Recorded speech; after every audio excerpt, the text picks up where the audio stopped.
Bases dropped on a new edition of Soccer Down Here. It's a Friday. It's June 12th. We've got a lot of stuff to get into. The draw for the MLS's back tournament was held yesterday. All kinds of black helicopters and tinfoil hats and loads of nonsense has been spilled about this. We'll get into it. I'll tell you why it makes no sense that MLS would conspire to have its biggest rivalry matches in Orlando in front of zero fans. We'll talk about all of these things this morning. We'll take your questions throughout the show. You can join us in the comments on Twitch, twitch.tv/soccerdownhere. You can tweet at us at soccerdownhere. You can send us a message on Facebook. You can send us an email, soccerdownhere@gmail. However you want to get in touch, we'll take it.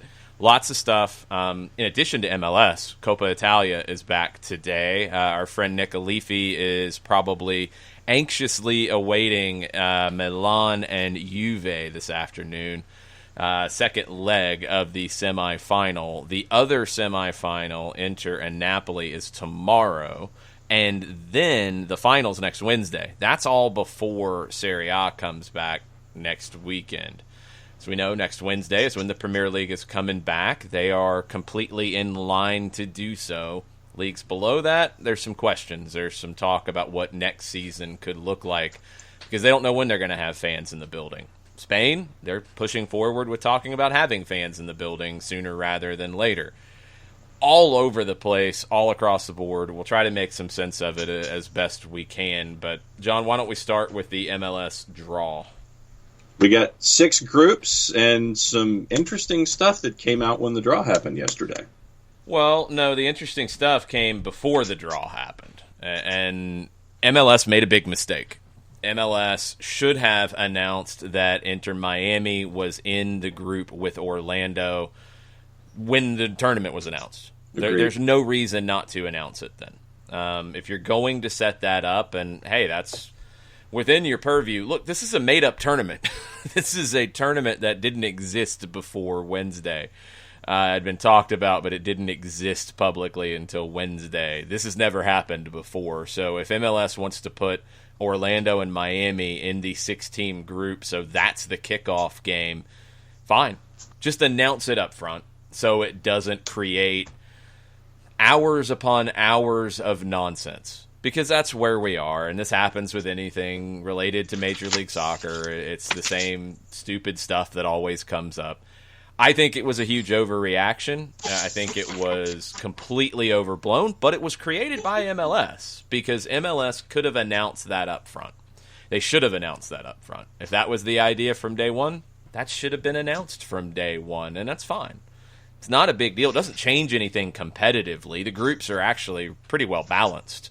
There's not one group that's easy and one group that's not. So, you know, for the idea of conspiring, nobody's really benefiting from this. That's why I thought the overreaction was absurd. But this is MLS. This is what happens with MLS and the people that follow it. This is what happens in some of the things that MLS does to get this reaction. MLS digital and front office staff pushed back on the conspiracy theories in a big way. When you look at the way everything was set up, they had to figure out how to do a draw without being in person. That's not an easy thing to do. And the format worked. They did have their accountant certify the draw. I'm assuming, we talked about it on Stoppage Time last night, I'm assuming the accountant probably certified the teams that went into the numbers of the ping pong balls or Easter eggs that Charlie Davies had at his place. And full credit to Charlie for handling this and not having any hang-ups, any screw-ups, any mistakes. Handled it all really well. It's a tournament that's never happened before, so if they're going to put the 2 Florida teams in the same group together to have the kickoff match, I really don't care. I really don't. Here's why I'll tell you that it's complete and utter nonsense that this was a conspiracy. Who did it benefit, first off? Like, who benefited from this? I don't know. Everybody was running with it. Everybody was excited about it. Tell me who benefited. Orlando benefited? Not really. They're playing Miami. They're playing their cross-state rival, and we know how Orlando does in rivalry games. Miami benefited? I guess, if you don't think much of Orlando, but to what degree? They still have New York City and Philadelphia in their group, the top two teams outside of Atlanta in the regular season last year. I don't know who else benefited, so you tell me. Again, MLS created this, but here's why it's a ridiculous conspiracy theory. And all of the tournament, because everybody, then you take it to everything, like, oh, well, they put the El Tráfico in there, so obviously it's a conspiracy theory. Why? That makes no sense, and I'll tell you why. There's a possibility, as we're seeing in state to state, market to market, that you could have fans in the stands later this year. If you were conspiring, and I was thinking about the financial losses that the league's going to face, I would probably have both LA Derby matches as late in the season as possible to give me every opportunity of having full stadiums and cash. Straight cash, homie. Why would you put it in an empty field in Orlando? Tell me that. Other rivalry matches that ended up, oh, well, see, it's obvious, yeah, see. Why wouldn't you want to have those in buildings where you're going to have fans? Potentially. We don't know. And you might not. But when you're looking at losing $1 billion in a year, if you're going to conspire anything, you're going to conspire to make more money later than to conspire to have some of your biggest games played with zero attendance.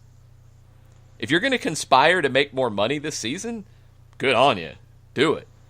That's why this is all nonsense. And it's just distracted from everything. And it's just typical.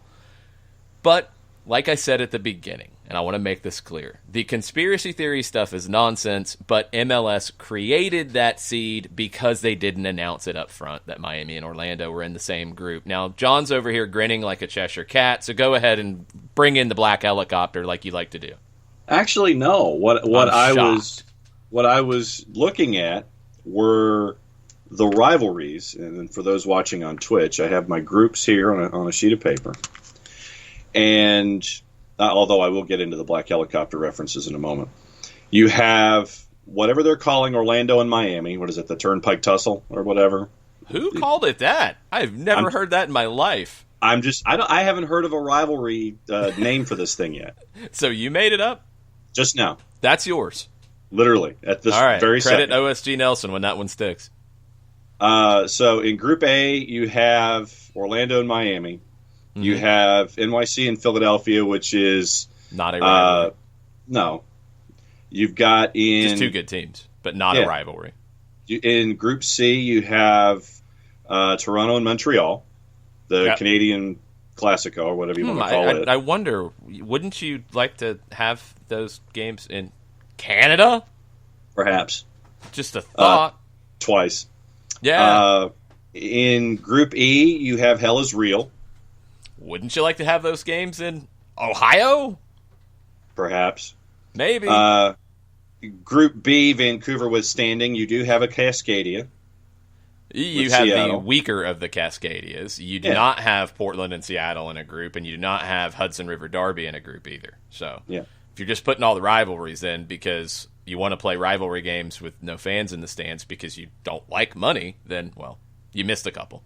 Yeah. And then, in Group D, you have some quality matchups here. And then in Group F, obviously, you have El Tráfico with Portland. No, don't call it that anymore. The 3252 doesn't want it called that anymore. And I'm with them. I stand with them on this. It's a stupid name. I've never liked it. What would you call it? Anything other than El Tráfico. Because you can't call it Cali Classico because San Jose's already taken. It's Los Angeles, so you call it the LA Derby. You can call it the Los Angeles Classico. You can call it the Super Classico. Chivas fans can get mad. They don't exist anymore. El Tráfico just seems gimmicky. I don't like it. I never did. Never liked it. And if they're going to make a movement to not use it, I will stand in solidarity with that movement. Okay. So you have all of these, in 5 of the 6 groups, you have established rivalry games. So what MLS decided to do was... This is funny because I've always been told that there can't be rivalries in MLS because the league's not old enough yet. I've heard that. I've been told that before. I don't know how the pushback on Orlando, because it doesn't exist. They haven't played very long. There's no history. But El Tráfico is the greatest thing since sliced bread. I thought you weren't calling it that. You called it that. I'm just calling it that so you know what I'm talking about. Okay. But I mean, it's younger than Orlando. But anyway, rivalries are good. There's nothing wrong with them. I'm not saying there's something wrong with them. I'm just saying now everybody wants to lean into rivalries when we want to find a conspiracy to play into, but there's no real logic behind the conspiracy. Usually when there's a conspiracy, even if it's crazy, you can find a thread of something that makes some sense or some motivation at least. Okay, well then, how about this? I'll give you a frozen envelope-ish theory here. How about this?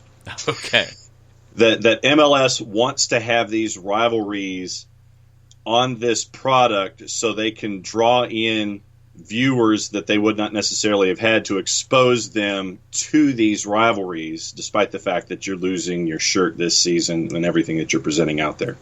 As a part of your TV product, you want to have these rivalries. No, that's bonkers. I'll tell you why. Because if somebody doesn't know the league and is watching it for the first time, and they're watching LA is obvious because it's two teams in the same city. You can somewhat understand that even if you don't follow the league. But what's one of the other ones everybody wanted to point to? Turnpike? Well, Orlando, Miami. Okay, it's the same state. Somebody might get into that. It's not going to be appealing in the same way as if you had it later in the season to a random neutral because it's going to be with no fans. What makes a rivalry match? Fans. The atmosphere. You don't have that. You're not going to have that. So what's so exciting about it? Where is it going to increase the ratings because it's a rivalry that we know, but to new fans who would be watching for the first time, they wouldn't know? If it translates on the field, it would. But you don't know that for sure because you're playing behind closed doors. So I'm sorry. I think the need for money would outweigh anything else. And if you're creating a conspiracy theory, it would have been to put, like I said at the beginning of this, I thought if they were going to rig anything or just place teams, that they would try to create matchups that would eliminate the longest travel, that would eliminate, long plane rides and cost and all of that. And they really didn't. I mean, you look at the Western Conference groups, you've got the teams in the Midwest area all together. You've got a lot of the teams out on the West Coast together. You didn't eliminate any of the massive trips, really. So why? If you're gonna rig this, money's kind of what makes the world go round here in this league. You have to have it. You're gonna spend more because of the way this fell. It just is. So the conspiracy theories, that's why I completely think they're silly. Well, yesterday, as the draw was happening, Alex Passin, when these rivalry games were coming out in the groups, Alex had a great gif of Airwolf, and said that I had entered the chat at that particular point. So, probably. You're usually the one driving the conspiracy theories, John. Yeah. So especially, are you or aren't you? After Sepp Blatter yesterday admitted that that there were hot and cold balls? Is that what it was, or was it hot and cold envelopes? He didn't announce that yesterday. He's talked about that a long time ago. Okay. People just posted it yesterday because they thought it was relevant, but it wasn't because the format made no sense for that. So it doesn't matter. But so it wasn't accurate. So again, this is the whole point. When we talk about trying to set things straight and try to get to the facts, there's nothing about hot and cold envelopes or hot and cold balls in this because somebody who was not in Charlie Davies' house told him a number and he opened it. There's nothing about rigging envelopes. If you want to say, again, oh, they rigged it all, and they told these people what numbers to pick. Here, Carlos, pick these numbers. So they told coaches, they told general managers, and a fan from LAFC. Here's your picking order. Here's what you're picking. You think the fan's not going to say anything if it's rigged? Come on. And you rigged it in a dumb way that's going to cost you more money. So come on with this silliness. I know we've been missing MLS, and you had to get it all out yesterday, but can we move on from it? Because it's silly. Can we go back and give Charlie Davies a boatload of credit for how he handled things in his flat yesterday? Yes, I did earlier. I'm just saying, can we go back for a second? We can do it again. Charlie Davies rocked it yesterday. Because he admitted in the post-game show, he said, man, my hands were sweating the entire time. I was trying not to mess something up, and and he was still shaking in the post-game show because of how he had to execute everything absolutely perfectly and did it without any kind of a mistake. He was nervous as hell putting on that show from his flat yesterday. Yeah, because if he had picked up the wrong number and opened it, people would have lost their minds. Their absolute minds. Yes.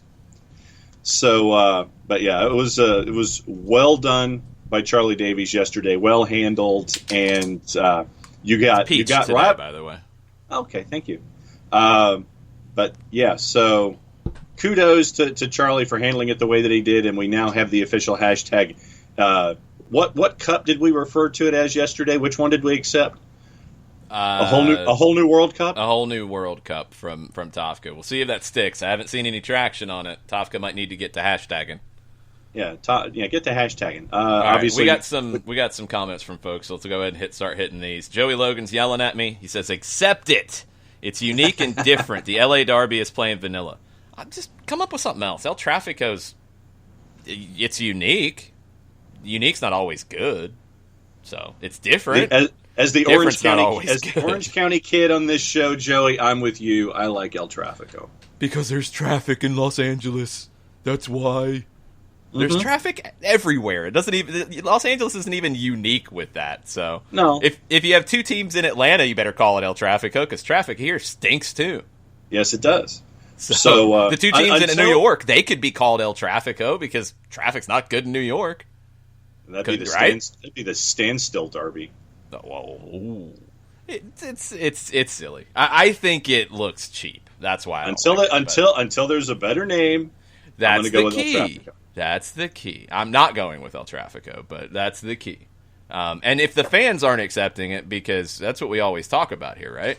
If one set of the fans is saying, well, we don't want this, and I don't know, maybe our representative from the 3252 doesn't speak for the whole 3252. He said he crowdsourced his numbers that he picked, so I'm assuming that he crowdsourced his statement. So if they don't want it, then drive something else and come up with something else, but I'm not going to push it if one set of the fans doesn't want it. Because it didn't come from Los Angeles, I don't think. I have to go back and see where that came from. I thought it came from, like, national writers. I didn't think it came from either side of the rivalry. So, we'll see. Cassie on Twitch chiming in. Miami's placement didn't even occur to me as odd. I did think Orlando getting a seed was, but being in the group of 6 is not an advantage. Typically in these kinds of things, you give the home team a seed. It doesn't really matter here because you don't have fans. But, yeah, I could have went without that and given that seed to it would have been New York who would have got it, New York City, because they would have been the best regular season team that wasn't seeded in the East, which they ended up in that group anyway. So, I guess it kind of works out. The format for it, you were always going to have to get weird with a group of 6 because of it or some other way to do it.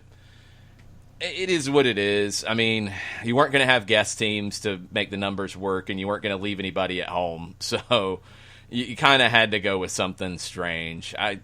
It's good enough. I'll take it. KFC joking says, I saw someone say special rule should be Kai Kamara is allowed to play for all of his teams, current and former. It'd be a lot. He'd be really tired at the end of it.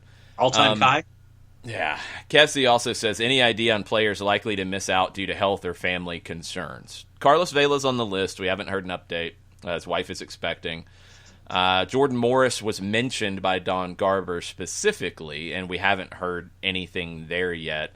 Christian Ramirez tweeted about his wife expecting during the CBA discussions, and I haven't seen any follow-up there. Reportedly, Chicharito was another one on that list who was a question mark, but he is going to play. Kasper Shabilko is another one who just expressed some, ill will towards the idea, and we haven't heard an update on him either. So, Bartimus Prime, he's on the conspiracy theory. Orlando drew 5 other teams who have not won this season. What an easy group. Can't look at it just because of the table, though, because, and I wish I could have found who posted this.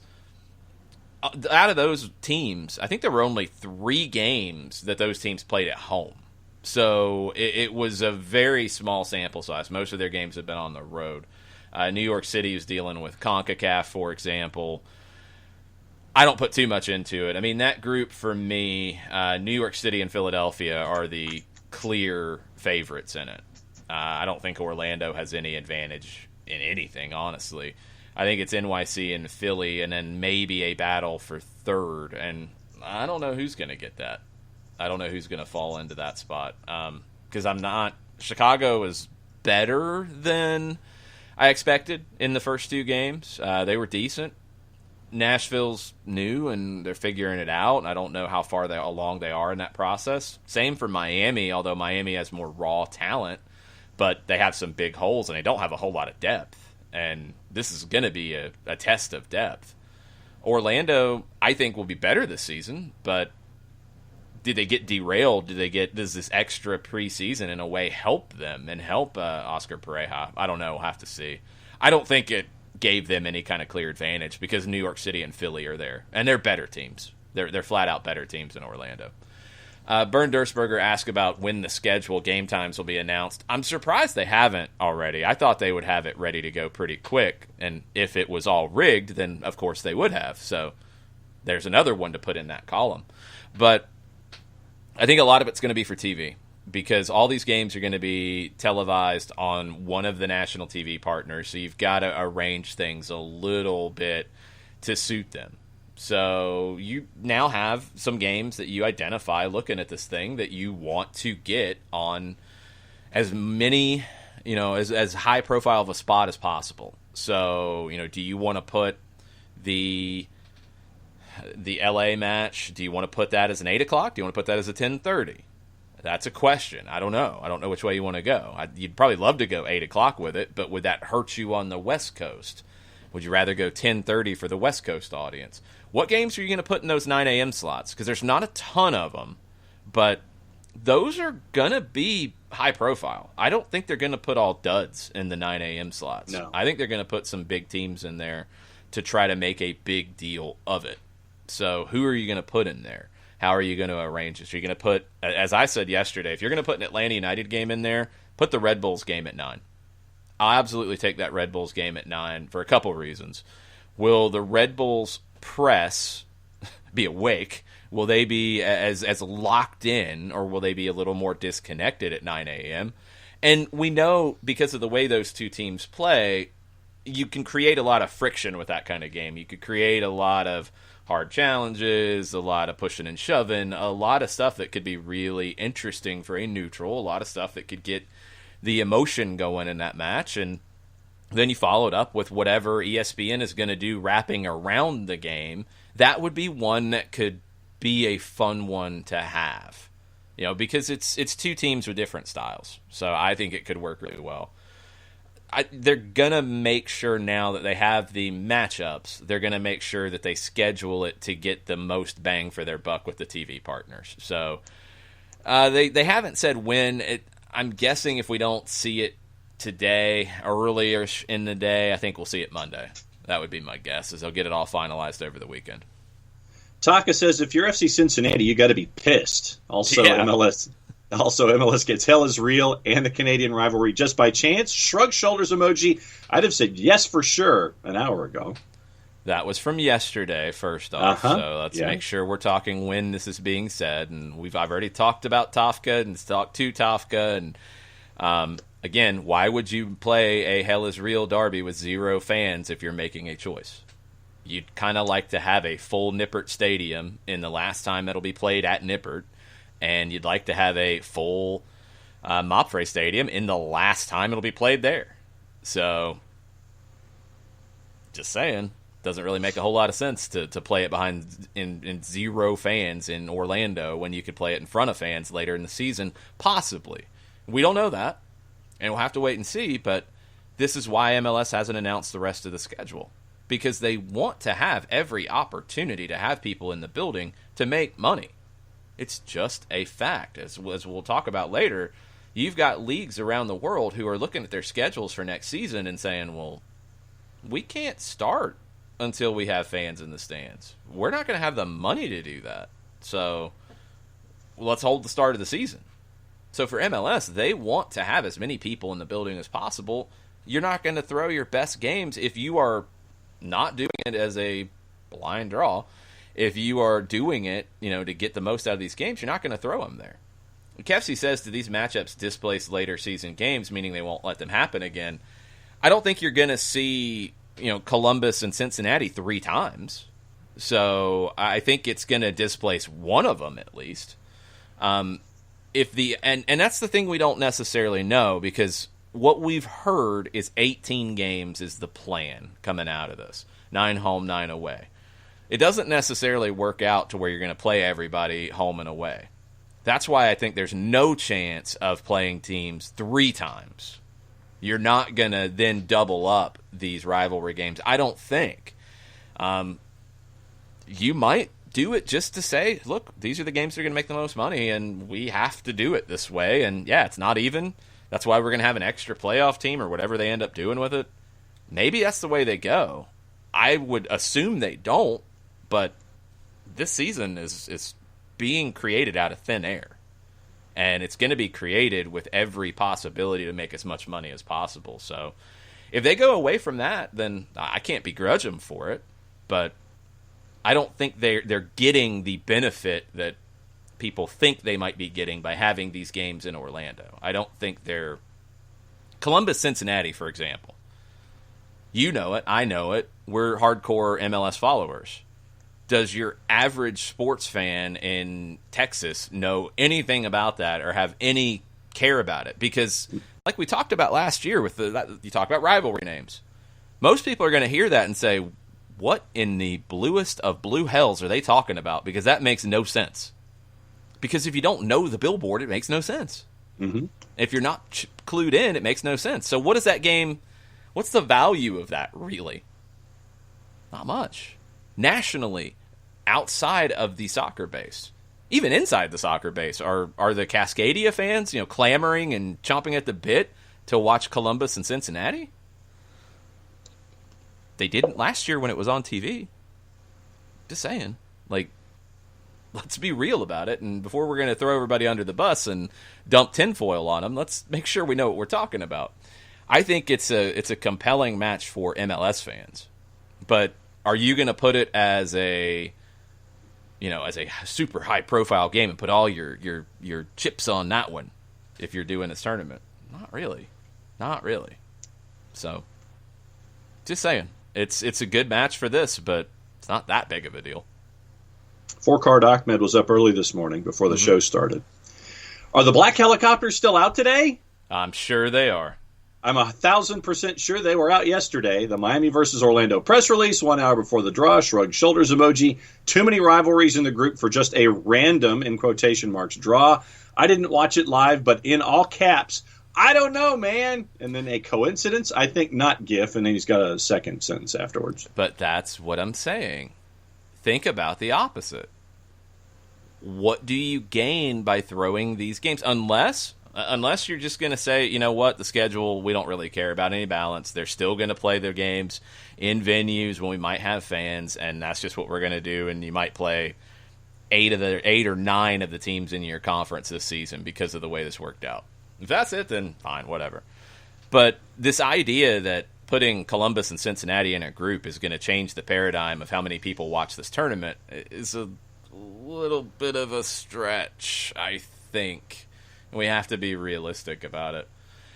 MLS created that idea, though, when not even MLS's press release saying how this was going to go. The fact that Michelle Kaufman got it first with the Miami Herald and dropped it, then people, before the MLS release came out, then it's like, oh, see, it's all made up. It's all made up. And then MLS announced, like, no, it's not all made up. It's this happened because of this. Nobody listened or cared. If it had been announced up front, yes, it would not have been as big of a deal. Yep. It would not have been as big of a deal. People still would have thrown shade on it, but it would not be the conspiracy theory thing. That's on MLS. That's on how they presented it. Yeah. Ahmed's second point was, why does MLS have to MLS the daylights, and he used a different word, out of everything? It's just a tournament that doesn't exist, so MLS made it up out of thin air, so of course it's MLS. The Premier League isn't doing this. Nobody else is doing this. You had to do something different, and it is what it is. Like, I think we can only go so far with that. There's no real track record on this. He says, just be honest about it. If they just announced these groups, did a draw for which teams are group A, B, C, etc., 100% would give it 2 thumbs up. It's really not that big of a deal, y'all. It's really not that big of a deal. Did anybody get screwed by this? No. Did anybody get an easy road through this? Is there any team that you look at their group and say, yep, no problem at all, 9 points guaranteed? No. Nope. So, what's the problem? It's Orlando and Miami. Really? I mean, did anybody have them on the list as favorites to win this thing? No. So, yippee. They play each other in game 1. Cool. That's it. It's not that big of a deal. Shiva came in this morning, and so as you have done yours, I am now doing my Mountain Dew for the show. John is pouring Mountain Dew from a 2-liter? 2-liter. Into a cup. Do you not keep 2 liters in the fridge? Are you one of those people? I'm one of those people. Why? Honestly, it goes back to the idea of drinking something closer to room temperature. Why? Keeps your vocal cords open, because if you drink something cold, it constricts your vocal cords, and you have less range, less volume, that kind of stuff. It's strictly for on air. That's why people, always drink the hot water and those kinds of things. So if I'm going to drink a soda, I'm going to drink room temperature. That's weird. I don't like room temperature soda. I think that's disgusting, first off. And I've never had that issue. When I have a sore throat, I'll drink tea before a game, but that's about it. Yeah. No, before any kind of a long time, if I know I'm going to be on the air for a very long period of time, I'll always try to drink something warm. Shiva is super, super excited for hashtag MLS is back, but I'm also nervous to see rising cases in Florida. Do you see any chance they might cancel the tournament, or will the being in a bubble guidelines be enough?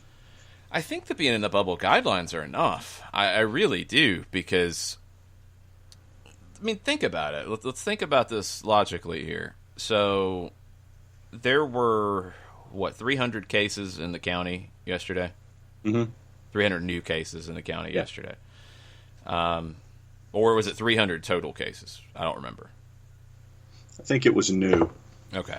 Double check it, but that's in the county. The county population is pretty large. I'm going to make sure that we get this right now. 1.393 million. That's a lot. 300's not a lot of that. It's an increase. It's not good, and it's something that needs to be checked. But when you start talking about spread and this, the players are going to be protected from that. The players are not going outside. This is one reason why they're not. I guess the issue would come down to the bus drivers and staff who are not being tested in the same way.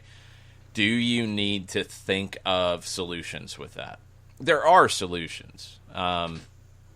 You could, just from the busing perspective, you could hire the bus drivers to stay in the facility and test them and hire them as MLS employees for that period of time, and you could do that. You could rent vans that can be driven by MLS employees who are being tested and are being secured, so you could do that. The food and things being brought in or hotel staff coming in, they're not hanging out with the players. And again, you have to go back to the likelihood of things being spread. There's things that have changed that we've learned about this virus that come into play here, and I think we maybe are forgetting a little bit. The idea that initially there was this fear of the virus spreading very easily on surfaces, that has been pushed to the back burner. I mean, there was the idea that people were talking about, don't bring your groceries in your place, leave them outside, and then take everything out of the packaging. That's been pushed back as you don't need to do that. So it's not spreading because people who have had it were somewhere previously and then you come into that place. It's not spreading that way.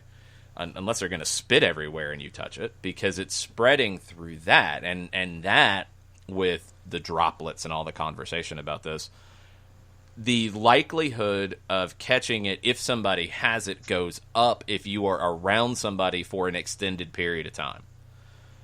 The MLS staff and players are not going to be around hotel staff, food staff, kitchen staff for an extended period of time. You're not going to hang out with the front desk staff. You're not going to sit around and play cards with them. You know what I mean? Like, the things that would present risk are not there. Now, I think the question is not about numbers going up in Orange County and that is more risky for players' health. It's more about perception. It's not about the reality of the players are at an increased risk of catching it. It's more about the perception of doing this event in a county that's having these problems. That's a whole different conversation. I don't know what MLS can do about that. I don't know how they can handle that. You can't control what's going on in the county. We're seeing that there are reportedly spikes in places that have reopened. Georgia's one that hasn't had it too bad, but it seems like maybe that's catching up. That was expected, to be honest. It's where it goes from here and how it's handled. The number one things that we've talked about from day one with all this, there's things that people can do in the general population to decrease the risk. Nobody can completely eradicate all of it because we can't walk around in hazmat suits 24/7. And I think we're learning that it's very hard to lock down everybody in this country and not have them leave their house. It's not realistic, so we have to minimize risk. We have to do those things. The players are going to have to do those things in Orlando, even though they are being protected in a way that you and I are not. So I know the idea, and I know the push of, okay, they have 300 more cases yesterday. Was it yesterday that they had 300 new cases? Orlando Sentinel had 128 in Orange County. New cases from the day before, most ever in a single day, 25 more than they saw on April 3rd, the peak of the first wave of the pandemic. Okay, hold on. So 128 new cases? In Orange County Thursday, In Orange County? Yes. In a county of 1.393 million? And that's going to derail it? Really? I mean, it's an increase. Yes, it's not good. Mm-hmm. Don't get me wrong. It's not good, but wow. Like, I thought it was more dramatic than that. The article from the Orlando Sentinel, Gillespie, Comas, and Hudak. Officials have warned for more than a week that the numbers were starting to trend up, but until Thursday stopped short of calling the data the beginning of a second wave. So it was 25 more than the largest amount previously. The April 3rd peak day of the first wave of the pandemic had 103. They had 128 in Orange County Thursday. Okay, so you had 128 new cases, new positive tests. Yes, new coronavirus cases Thursday from the day before. Okay. I don't know what to tell you. I don't. If if that's where we're at, then it's not as big of a number as I thought it was, first off. And you're not coming in contact with all of the 1.393 million people in Orange County anyway. You're probably coming in contact with 100 people. And you're not even really coming in contact with them. You're going to be in a place where they're going to be in that place at different points that are not in your bubble, that are not being tested in the same way. I mean, I don't know what to... I don't know how this can affect it. I really don't. I'm not trying to be insensitive. I'm not trying to poo-poo it or anything like that. I don't know what you can do about that if you're MLS. It's a minimal number. I'm not even going to do the percentage because it's minuscule. And you're not in contact with people from Orange County on a regular basis doing this tournament. So I don't know what to tell you. I don't know how to make that feel better. I don't know why it feels so bad. And I want to make it clear, like, I've been somebody who has been really worried about this. I've been somebody who talked about it. Because I've talked about masks, and I've tried to be very careful about it. But you have to be realistic about it as well. And to have the fear of this tournament not happening, I'm not saying Shiva's saying that. That was going on from people who, again, have very loud voices in American soccer that are putting that to the fore, that this is a huge issue. But you're not doing it with any context. It was Orange County had a new record. Okay, it's 128 out of a county of 1.393 million. Yeah, it's a record, but what does the record really tell you? Not much. And again, you're not interacting with the population of the county. That's the number one thing. Bernd Dursberger has a good point, and this is something that people have assumed on MLS. It's not an MLS situation. Bernd says any smart hotel would test its guest-facing employees and advertise that fact. That's what they're doing in Europe. It's good marketing. It's good public health. Those costs, Bernd says, should be borne by the state to attract tourists. Disney is a massive company, and it's their employees. I think Don Garber, when he answered one of the questions about it, didn't want to say, Disney should do this because they're not his employees, but he made it clear, like, he has no say. They're not his employees. He can't mandate that. But that's on Disney, and I agree. It would be smart for them to do that. And that should eliminate any concern about it, because then it's on the players to follow the guidelines of the tournament, which is not to go out into the...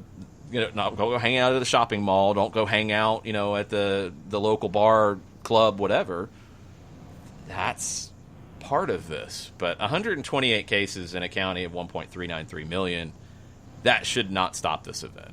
That's, I think, a little foolish to even try to go down that road. And it's not Shiva going down that road. I've seen that road being plowed by a lot of people, and look, if that's it, then nobody should leave their house.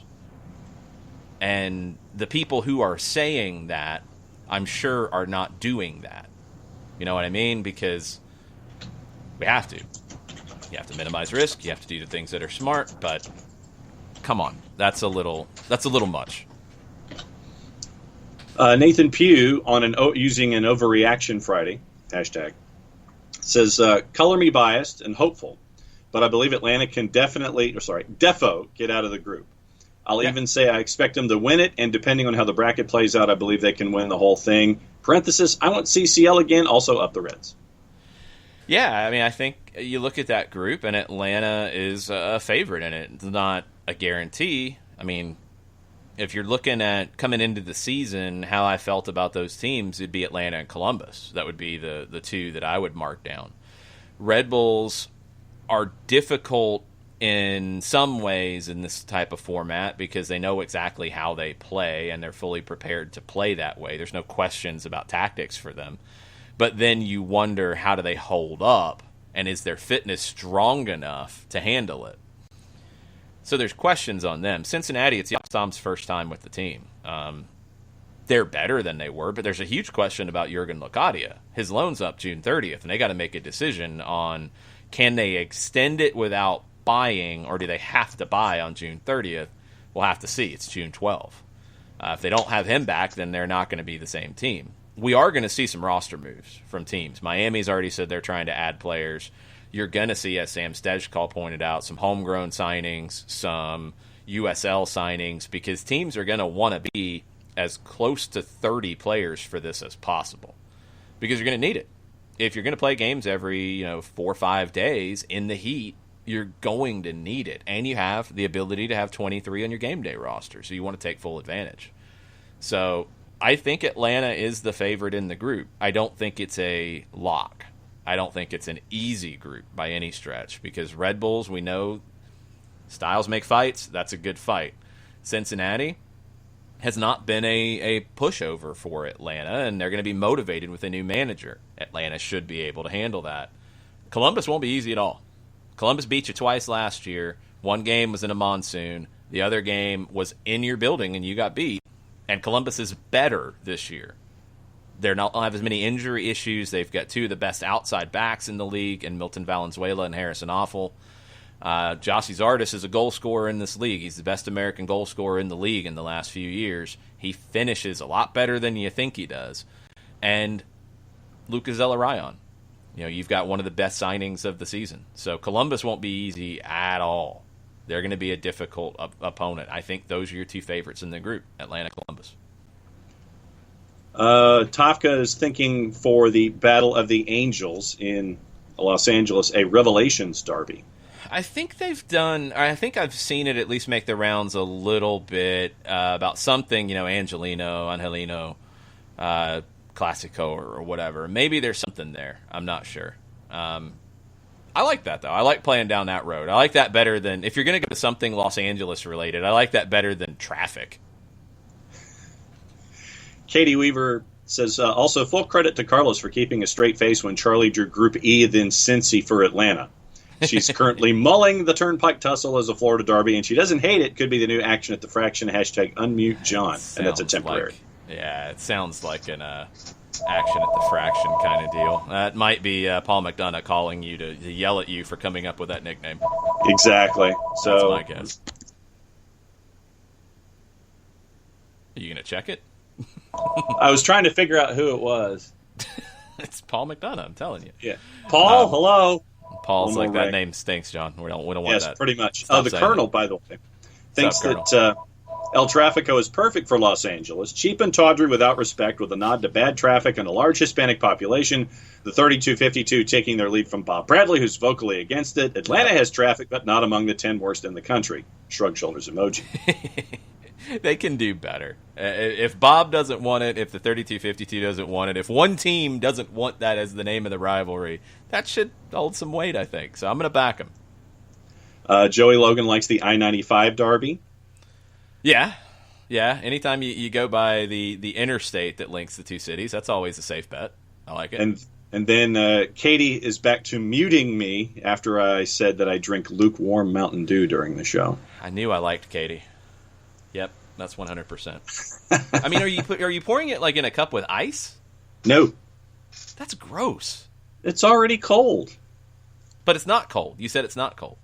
But it's not like ice cold. It still comes out of there. It's not room temperature, like mild, nasty, like it's been in a car for 3 hours. It still has a bit of a cold tint to it. How does it have a cold tint to it?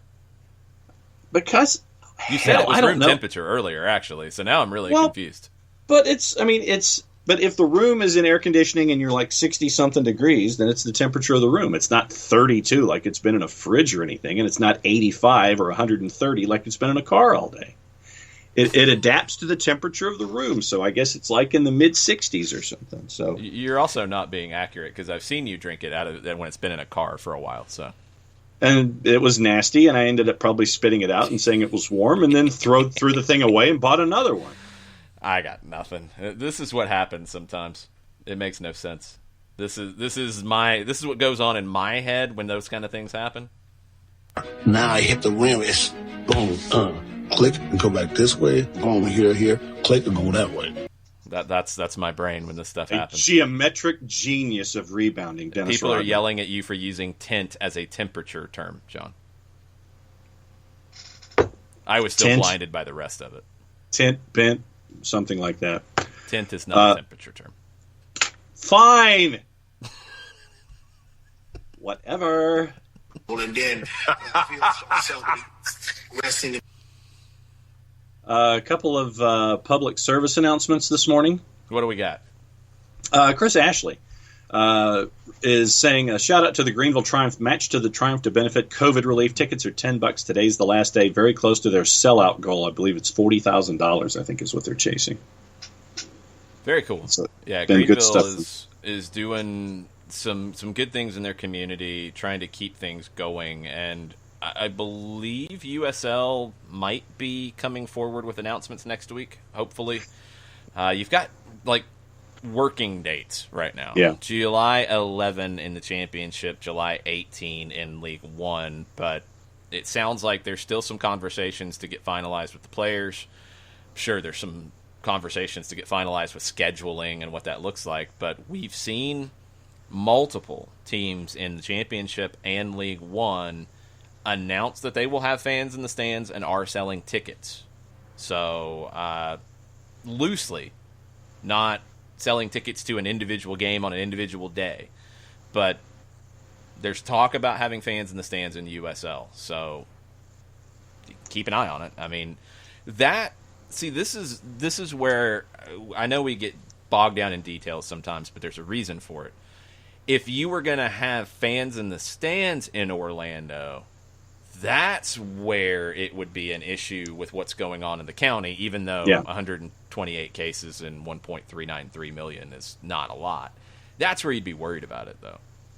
Not with the bubble you have, not with the testing you have, not with all of that. Maybe MLS increases the amount of tests they're going to do after you get past that 14-day period when you've been in Orlando. Maybe they do something else to provide a little more security, but for MLS to do the tournament, they'll be fine. You're not going to have fans in Orlando, so it doesn't apply there.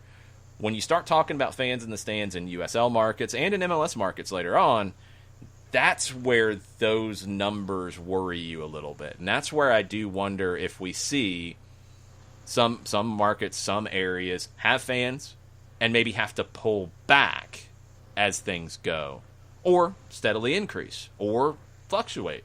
I don't know. It's going to be figuring it out on the fly. It's not easy to do. And if you had not seen this, Chris Hutchison says, did you hear about Pulsar B1509-58? I saw Chris's tweet about this. Share it. Also known as the Hand of God, it's a pulsar approximately 17,000 light years away in the constellation of Circinus.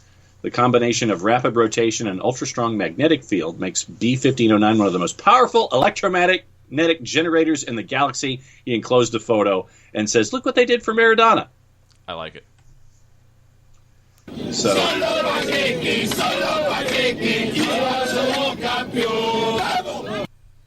Diego needs a star or satellite or all of it. He can get all of it. That's fine. Well, but do you remember that you could actually do you remember that thing when we were growing up where you could actually buy a star in the solar system and have your name attached to it? Yeah, I don't know if Diego would buy it himself and put his name on it, but somebody wanted to do that for him. He spends his money in other ways, allegedly. Yes, sometimes. Why? Yes, he does. Possibly, maybe. Yes, possibly. Yes. So, but no, that was very, very cool. But I'm sure that someone could buy a star for Diego and name it after him and do that kind of stuff. Yeah, I think he'll be okay. I don't think he's hurting for that. He's got a religion basically based around him, so I don't know if he needs a star or a black hole or anything else. Yeah. Let's see. Chris Hutchison posted a link to a Nate Silver comment when we're discussing cases when it comes to spikes and second waves. So Nate Silver gives an explanation. Do you want to share the explanation? Sure. It says Nate Silver The two most overrated, this is from Nate Silver at 538, the two most overrated COVID terms right now are spikes and second wave. We never really exited the first wave, and in particular, the places that are seeing big increases right now tend to be places that didn't get hit all that hard in March and April and maybe got complacent. Yeah, there's definitely that, as we're seeing in some different areas, and some areas that did get hit hard earlier are not having that. I think people pointed out like New Jersey, New York, Louisiana as three that numbers are way down below others that are posting big numbers right now. We're all figuring this out. I understand the freakouts, and it's not to say that we shouldn't be worried about these things. Not at all. I am not that person. But we do have to keep our heads and understand what the numbers mean, what the real situation is, and what we need to do to protect ourselves, protect the people around us, and just be smart and just use common sense. I mean, there's things that can be done to help mitigate it. We need to do those, and we need to keep learning about this thing. It's just, I'm sure a lot of people saw on their Twitter feeds yesterday the pictures of the lung. Woman in Illinois had a double lung transplant, which I think had never happened before. It hadn't happened in terms of anything with COVID-19. And They showed a picture of her lung compared to what a lung should look like, and it was horrifying. Absolutely horrifying. Don't know if that's standard, if that's an extreme case. But yeah, this thing does massive damage. We know this, and we have to be very careful about it. We can't be laissez-faire about it, but we also can't get worked up about a number without context, or saying that it's the largest number without the context. We have to have the context, and that might take a little bit of work to do a little bit of digging, but we have to know these things as we go. Otherwise, we can just really get scared, and you can't operate strong and intelligently when you're operating out of fear. So definitely try to keep up with all of the information and make sure you're getting the proper context of it. Yeah, the 327 number was statewide cases day to day. Okay. So it was 327 statewide, and it was a lot in one county.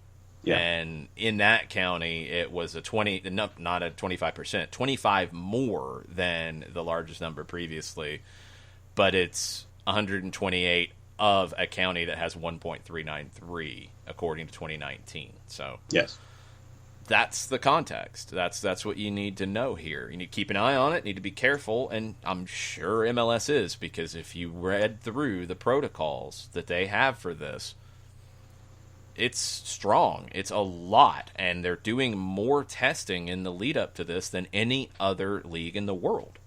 Nobody else is doing testing every other day. Italy is not doing testing every other day. So they're doing a lot to make sure that everybody's safe and everybody's secure. Oh, the required weekly test by the EAS. Gwen hates that. As do we all. Oh, I'm sure it's not like the rest of us. Gwen wants to bite a hole through the TV somehow. It's always upsetting when that happens.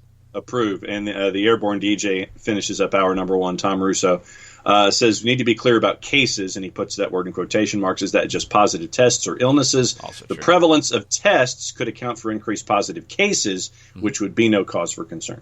Also very true. And there was an article that I'm keeping an eye on too, with the number of tests going up. People, and it's not state to state. Every state's in a little bit different situation with this. I think Alabama, for example, is still. It's not. You can't just go get a test because you feel like getting tested. Alabama, I think it's still symptomatic is what people are here getting tested, or people who are in situations who need to get tested. Yes. So Florida's not that. Georgia's not that, for example. And if you are testing more, you're testing more asymptomatic or potentially pre-symptomatic. Those things are happening. But you're also testing younger people as well, which, as we've seen, younger people who get this are able to handle it. Not completely. Don't let that fool you either. But the risk is lower. So it's tricky. It's all tricky. And you have to stay on top of it. We have to stay on top of it. The leagues have to stay on top of it. And you got to find that balance. You got to find that balance, and I think MLS has done a pretty good job with this, and I think they're also trying to find that balance by not announcing the rest of the season just yet, because they'd like to have the ability to have fans in the stands as much as possible. And if that means maybe after the Orlando tournament they take 2 weeks off, maybe 3 weeks off, and they're able to have more fans in the stands in more games by doing that, they might do that. And it would be a smart move from a business perspective. All right, John, you are going to tell everybody about our good friend in Decatur, Steve Apolinsky, while I get our good friend Mike Conti on the line. Speaking of business perspectives, Apolinsky and Associates, LLC, proud supporters of the Soccer Down Here Network and SDH, everything involved on the platform. A couple different ways that you can reach out if you have a more serious injury concern. 404-377-9191. You can get a free consult by dialing up that way. What you can also do is go to aa-legal.com. Pop-up window happens immediately. Live chat 24/7, 365. And what you can also do is shoot Steve an email, STEVE, at aa-legal.com. Over 30 years of experience, over $40 million in judgments for wrongful death and serious injury matters. Recognized as legal elite by Georgia Trend Magazine for being one of the top 100 firms in the state of Georgia. Steve at aa-legal.com. aa-legal.com on the website for your live chat, 404-377-9191. Apolinsky and Associates, LLC, proud supporters of everything SDH, aa-legal.com. Pretty good. Pretty good there, John. I'm impressed. See, I'm trying to get it to where it's, you remember when Pat Summerall and John Madden would always do the tease for Murder, She Wrote? Murder, She Wrote. So I'm doing aa-legal.com. I'm trying to do it that's my homage to Summerall and Madden doing the Murder, She Wrote promo. You know, I always wondered if there was ever any tension in the booth because Madden was in the Ace Hardware commercials and Summerall did True Value Hardware. Ooh. Like, if they ever got into debates in the booth, about who manufactured the better rake or the better John, wheelbarrow. I can get the better wheelbarrow at True Value Hardware store. Because those True Test, like the True Value brand stuff. The True Temper stuff. True Temper, that's it. Well, True Temper, I think, was their tools. And I feel like they had a True Test label as well. Maybe it was paint. But yeah, I mean, True Value was clutch. And Ace continues to be clutch. I'll give Handy Ace Hardware and Tucker a free plug. I shop there all the time. They're great too. But I always kind of wonder that. Like, if Jason was the spokesman for Red Bull and I was the spokesman for Coke Zero, if there'd be any kind of simmering tension in the booth over our cola allegiances. Well, I get it. But Jason, remember, though, he likes the Coke energy drink, Mike. No. If I was picking who I'd be representing, it would be Coca-Cola because I'm an Atlanta guy. I mean, come on. Of course. Jason, I can't imagine there ever being tension between us. I think we've known each other long enough, spent enough time together. If we haven't had tension by now, I don't think we ever will. So that's hard to even imagine. It's probably the same with Summerall and Madden. We didn't even have tension about the conspiracy theories yesterday. Oh, no. Yeah, it's like I said on Stoppage Time last night. I think it was a clean draw because if you look at some of the fixtures that were produced, these were clearly fixtures that the league wanted to have in home stadiums, like LAFC against LA Galaxy, Toronto, Montreal, Cincinnati, Columbus. I mean, a lot of fixtures that you wanted to schedule in home stadiums after the teams get back from Orlando, and it didn't happen. And I'll admit, like, I'm a conspiracy theorist like everyone else. I always, kind of do a double take at the NBA draft lottery every year and even the World Cup draw. But, I think the one misstep the league made, and I'm with Kafka on it, is the league should have said before the day of the draw, hey, by the way, we're going to seed Inter Miami into Orlando's pod because we're going to consider them to be a quote-unquote co-host.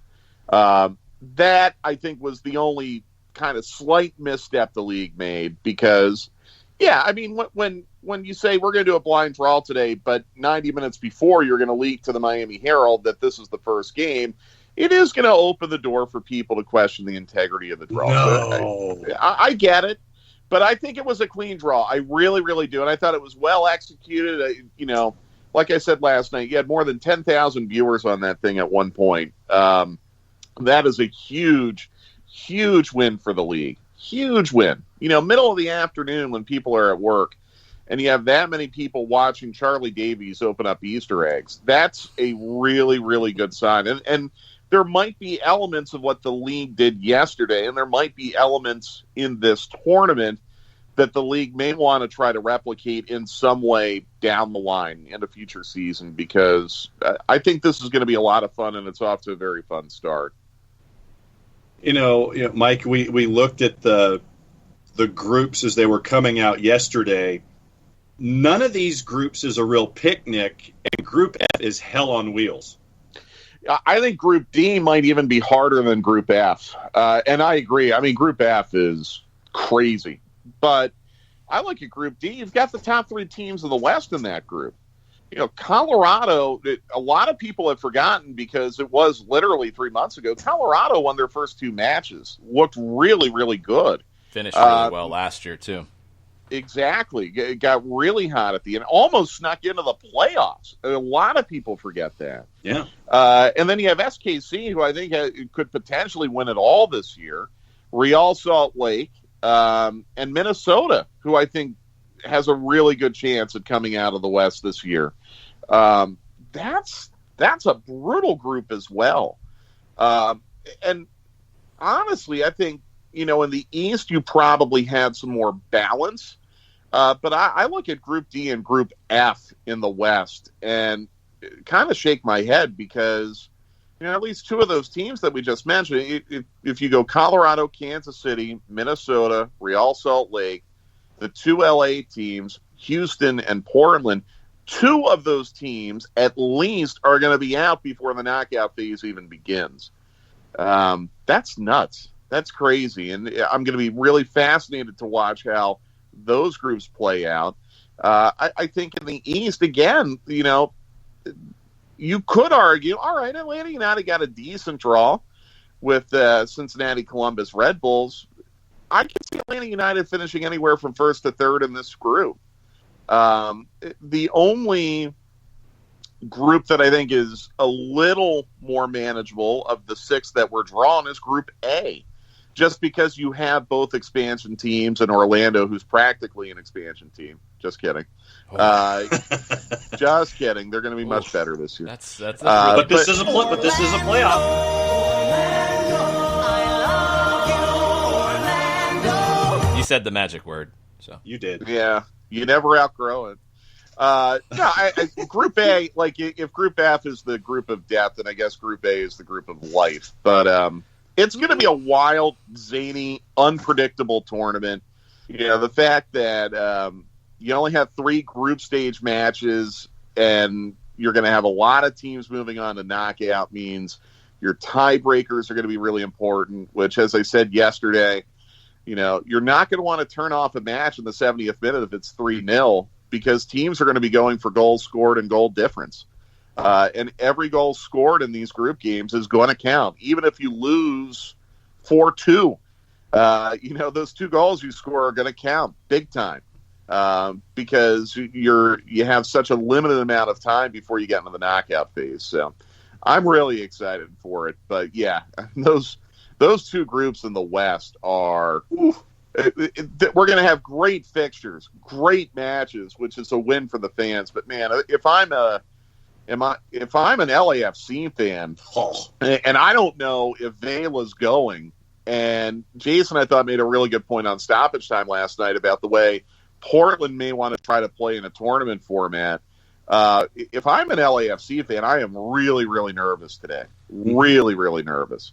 Yeah, I think Giovanni Savarese is going to come into this. I hope he leans into what he did against Nashville at home. I hope he leans into this idea of we don't care about entertaining you. We are here to win.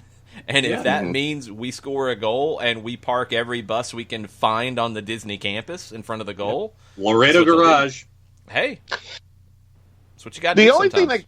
The only thing that kind of concerns me about Portland a little And I don't even know if it's going to be a big deal because you're coming off a 3+ month break. Portland is a little bit long in the tooth, Absolutely. and I do wonder about an older team in the heat and humidity. Portland almost certainly is going to be in those 10:30 p.m. fixtures, which, again, it's not going to be 90 degrees, but it's going to be soupy. That's why I think they'll be really defensive. I think they will lean into a defend and counter approach because of that. They are an old team.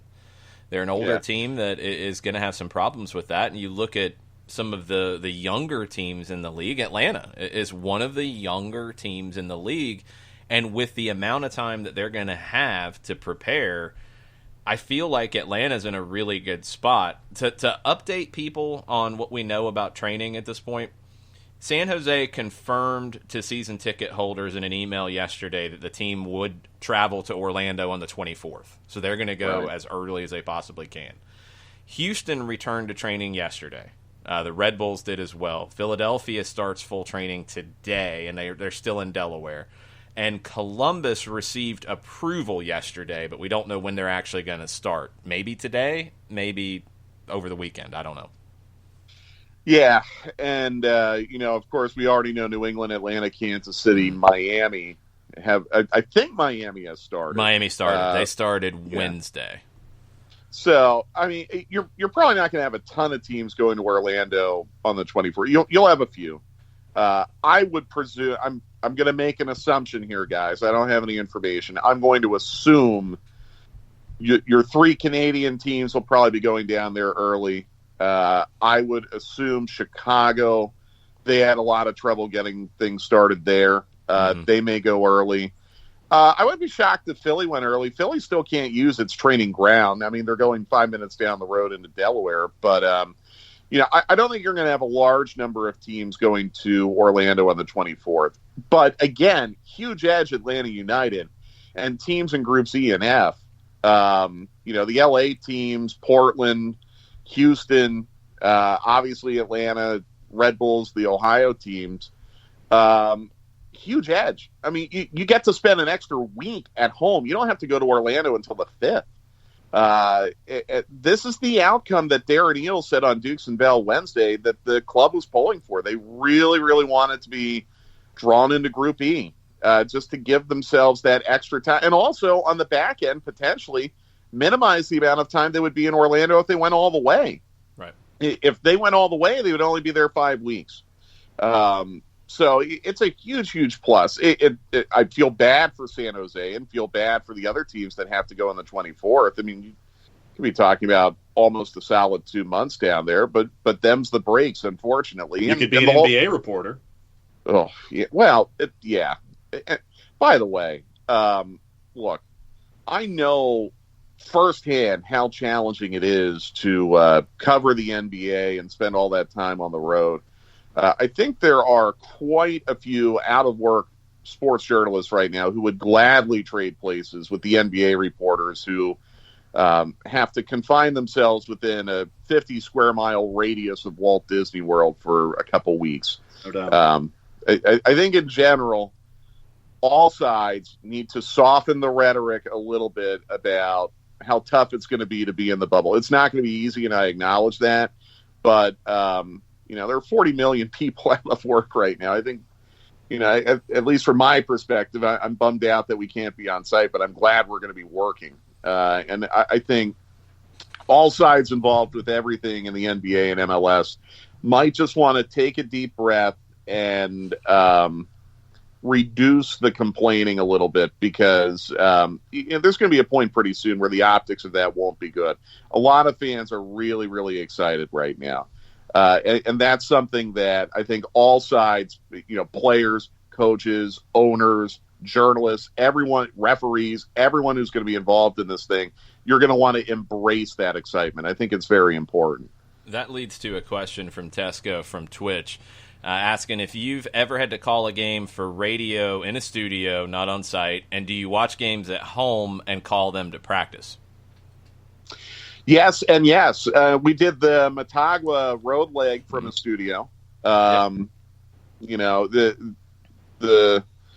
they encouraged us to not go to 100. They gave us the option, but they encouraged us not to. They thought from a security standpoint, and also from a infrastructure standpoint, it would just be easier if we called the Motagua road leg from the studio, which we did, and that's fine. The Leones Negros, some of the TV matches we've done from studio. That's different than calling a radio description, but no, we've done it before. And yeah, I do. I absolutely do watch games on TV and practice, and it's hard. It's a lot harder doing it off of TV than being on site for a number of different reasons. But again, I'm really not that worried about it. I'm just excited to be doing games, and I think anyone who knows how we approach our jobs and how we approach these broadcasts know that we're going to do it in the exact same way that we would if we were on site. And we're going to be.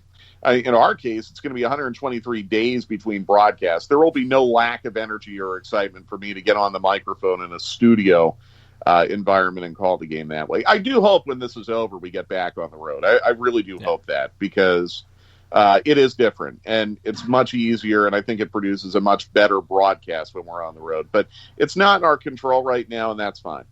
That's totally fine. We want to be safe, and we want to help the league be as safe as possible by minimizing the amount of people that they have on site. We've been going back and forth, Mike, and I have a question at the end that I'm going to say, but we've been talking about groups, and you mentioned how you think Atlanta could be anywhere from 1 to 3 in Group E, and I think that Jason's mentioned it in the past. There's how will the Red Bulls press go in the conditions down there in Florida, with quick turns and soupy conditions and things like that. And for me, that's one of the things to look at with Crew. It's another year with them under Caleb Porter. And so I think that the advancement anticipated for Columbus. So a lot of folks are just sitting there and thinking this is a rubber stamp. It is not in Group E. No, Atlanta United got only 5 of 18 possible points against their group last year in league play. Atlanta United in league play 0-2-0 against Columbus. And that's before they added Darlington Nagbe. So I think Lucas Columbus... Zelarayan. And that, yeah. Got Milton Valenzuela back from an injury. Well, Valenzuela, I think, played in that rain game in March up there. No, he was preseason injury. Yeah, he was out. He had a good 2018. Someone else then. 2018, he was a great addition, and injury last season. Columbus had a bunch of injuries. They were a better team than their record last year, even with Caleb Porter transitioning, playing a different style than Berhalter. They were better. The Higuain injury is what changed everything for him, and that pushed Pedro Santos into the middle. He responded with a great year, but now you've got Nagbe, now you've got Zelarayan, now you've got Valenzuela, now you've got Vito Vormgor in the back with Jonathan Mensah, a little more security there. And Eloy Room, who didn't start last season, and he came in. You didn't miss a beat when Zach Steffen left. 5 new starters from last season, and they're a contender, I think. Yeah. No, I agree. As far as Red Bulls are concerned, I'd really like to play them third. Because if you're playing every 4th day, I could see a scenario where the conditions and the heat and humidity of Orlando could take a little bit of starch out of that press by the time you get to your third match in what would be, I guess, 12 days, maybe a little, if I'm looking for just any kind of small potential edge. But again, Atlanta United has plenty of experience dealing with it. In fact, they dealt with it in the preseason. A lot of people do forget that. These teams played in the preseason. Atlanta United beat them in the preseason, for what it's worth. But Atlanta United does have some tactical experience, mostly with this group, against that. So I don't, live in fear of the Red Bulls press. I think by now you know what it is. You know that you have the pieces that are equipped to deal with it. Some of the pieces have changed, obviously, from 2017 and 2018 when you were really struggling to break that down. Atlanta United really didn't have trouble breaking it down in 2019 in the July match, which was 3-3. So, again, if I had a preference, I'd like to play Red Bulls third. The way the group was drawn, it should be the second fixture, but I don't know if they're going to do it that way because I think TV networks are probably going to have a big say in how all these fixtures are laid out. I'm with you. I think that's going to be a big part of it. I'll take them third, and I'll take them at 9 a.m. That would be great for me because I think they'll struggle to be an active team that early. It's something I always noticed about the NBA. Teams that have a lot of movement, teams that play high-energy style, when they get that noon tip-off, they'd struggle because it's just such a different routine. But Bartimus Prime actually has a question for us about that. Like, what's the process for broadcasters calling a 9 a.m. match? When are you going to get up? What does your pre-match prep look like? And then he asked, will Fricky provide a studio pre-match show? Yeah, I mean, our station personalities would be involved on either end of a 9 a.m. broadcast. Our pre-match show would start at 8:30, but we would really try to incorporate John and Hugh and Andy and Randy in the pre-match and post-match coverage. And again, I can't reveal a lot of details yet because we're still working with the club. But I'm really excited about some of the things we're going to be doing with the AT&T Countdown to Kickoff, which we do on Facebook Live, with the Five Stripes Countdown, with the full-time report, even maybe another digital post-match piece that the club would push out. We're really going to be able to do some things access-wise that we have not been able to do before because the league and the club, I mean, they realize there's such a limited amount of people on site in Orlando. They really want to try to give fans watching wherever they're watching as much inside access as possible. And Jason and I are going to be a part of that. And I really do look forward to sharing details of all of that once it's finalized. But we've had some really good discussions with the club. As far as when I'll wake up, it's interesting. Like when we do a match at a stadium, I like to be there 3 hours ahead of time just to make sure our equipment's working and that we have everything we need in the booth. In the studio, it's all there for us and we know it works. So maybe I'll sleep in a little bit more. I won't eat anything heavy before a game. I never usually do for obvious reasons. And then, we'll just kind of go to work. Most of the prep that we do is done days before the match. It's just a matter of maybe updating some things. But I like to have all my prep work done far in advance so I don't have to cram or sweat anything. So, see, my routine's different because I'm looking for those last-minute things. Like, I do cram. That's what works well for me. And this is going to be very different on my end for a 9 a.m. game because, I mean, I like to get there about the same time as you. I like to get there early. I do have my basic stuff done, but in a normal situation when we're in a venue, it's good to catch up with the other teams, comms people right.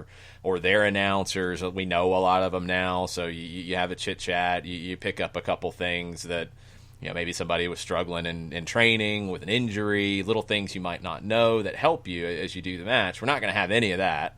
So, but you kind of get into a routine of it. And I'm thinking, like, from a 9 a.m. game, we're on at 8:30. With this format, we'll probably be doing some stuff much earlier than that. So I'm like, do I get up at 5? Do I get up at 5 and get ready to go and go straight over and just kind of be ready for whatever? I don't know. I haven't really decided yet, but it is different. We've had the Seattle game that we did last year was a 12 o'clock local kick or 12:30. It was an early kick. It was 12:55 local. 12:55 local, which was different because everything was really early. But I mean, we handled it and we got there early and we had plenty of time. But that's about as early as we've had a game. I think we had a 12:30 in New York, maybe.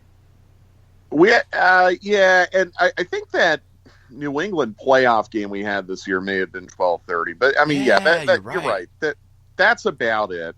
It'll be different, but I also want to emphasize, like, I think there's been a little bit of a misunderstanding. There are going to be 16 days of group play. Only 5 of those 16 days are going to have triple headers. So you're going to have 9 a.m. games, but you're not going to have a ton of 9 a.m. games. You're going to have 10:30 p.m. games, but you're not going to have a ton of those either. They're not going to put an East Coast team on at 10:30 p.m., at least I don't think. Right. So I think Atlanta United will probably have 1 9 a.m. game. I don't anticipate they're going to have a bunch of 9 a.m. games.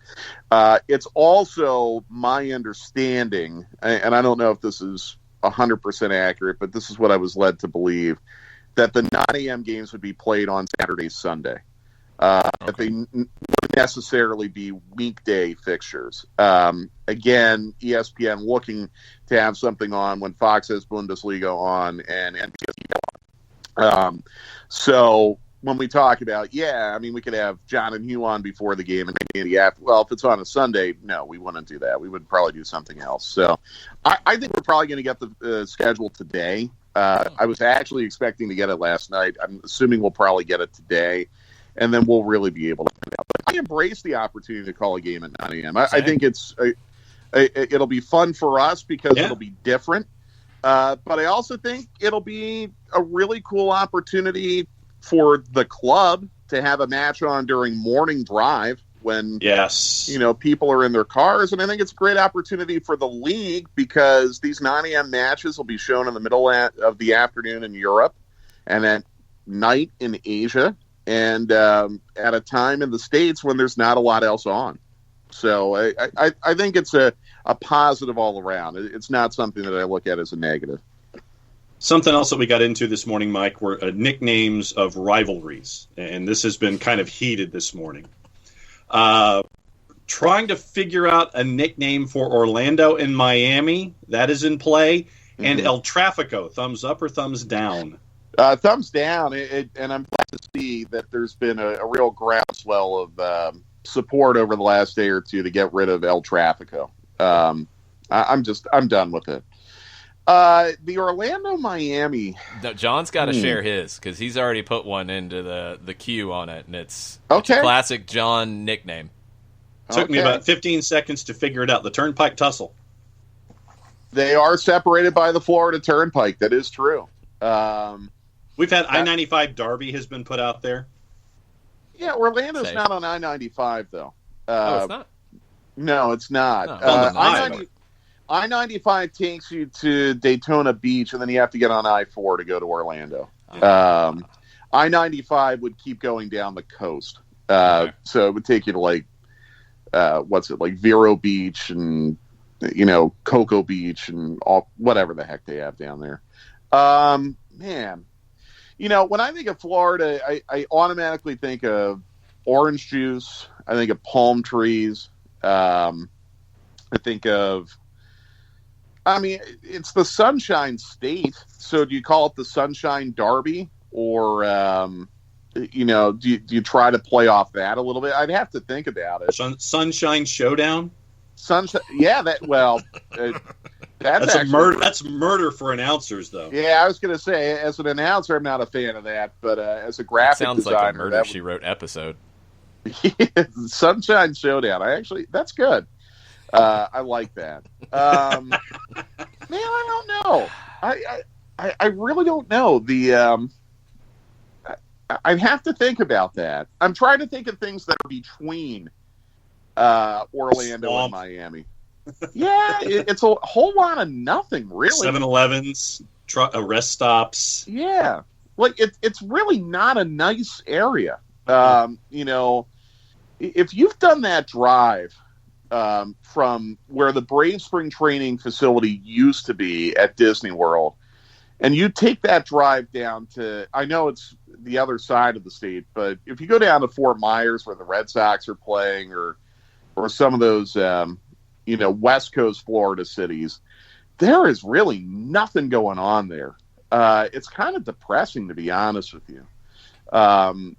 So I don't know if I necessarily want to make a geographical play off that. Sunshine Showdown, I like that. Let's stick with that for now. All right. So that's where we are. All right. So you call El Trafico if you're not going to call it El Trafico? I don't know. Boy, that's up to the fans. I mean, that's up to the fans of the two teams. Like, I really don't think that name came from Los Angeles. No, I don't think so either. It doesn't sound very organic to me. It sounds like something that some copy editor in New York City probably came up with.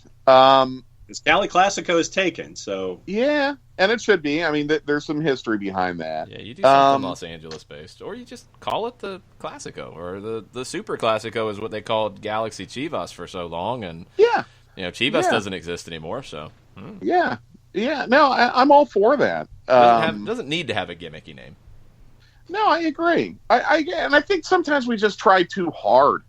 In a way, MLS's back tournament, like, all right, they probably could have done better. But to be honest with you, I'm kind of glad that they didn't come up with something corny or lame or stupid that, would kind of demean or devalue the tournament. I mean, this is all about having games and having some really intriguing matchups. And so I actually, in an odd way, kind of like the fact they put no effort whatsoever into coming up with a name for this tournament. Oh, what's in the egg this weekend? Nothing. I'm taking the weekend off. I'm actually taking the day off. I'm going up to Dahlonega today and then going swimming tomorrow. So no grilling today. Next week, I don't know. We did some turkey burgers this week that actually turned out pretty good. So I like a really good turkey burger. Yeah. Yeah, I found a recipe that threw some mayonnaise and some seasoning and a couple other things in there to make it really good and moist. And I think I may have hit on something there. So we might try to jazz that up a little bit next week. But I mean, you know me, guys. It takes weeks to prepare for all this stuff. So we'll see. We'll see what's to come next week, but nothing today. Awesome. Well, enjoy the break, and hopefully we'll have some news on what our schedule looks like in July. I hope so, too. Be good, Mike. Thanks, Mike. All right, we got some stuff to get to that is popping off. All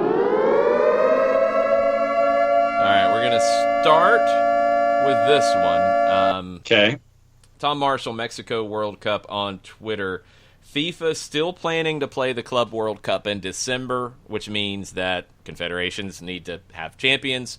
If it's not going to happen in December, if it becomes impossible due to the coronavirus situation, they would have it in the winter of 21 with the 2020 and 2021. So kind of a double shot. UEFA, pretty easy. They have a format that I think they're going to be able to get done. CONCACAF, there's 11 games left in the Champions League, and you could condense that even more if you chose to, like UEFA's talking about, and did straight knockout in the semifinals and the final.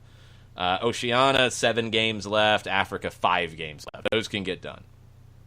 Asia, you still got to finish the group stage before a 32-game knockout stage. Ooh. And then the Coppa Libertadores, you got like 2 rounds into the group stage. You got a ton left. I mean, that's still the plan right now, but I don't know if that's going to happen. CONCACAF, it's easy. I think a lot of people have worried about CONCACAF Champions League and how you finish it. I think if they need to, they can do it. You've got one team in Honduras left. You've got Mexico and the United States.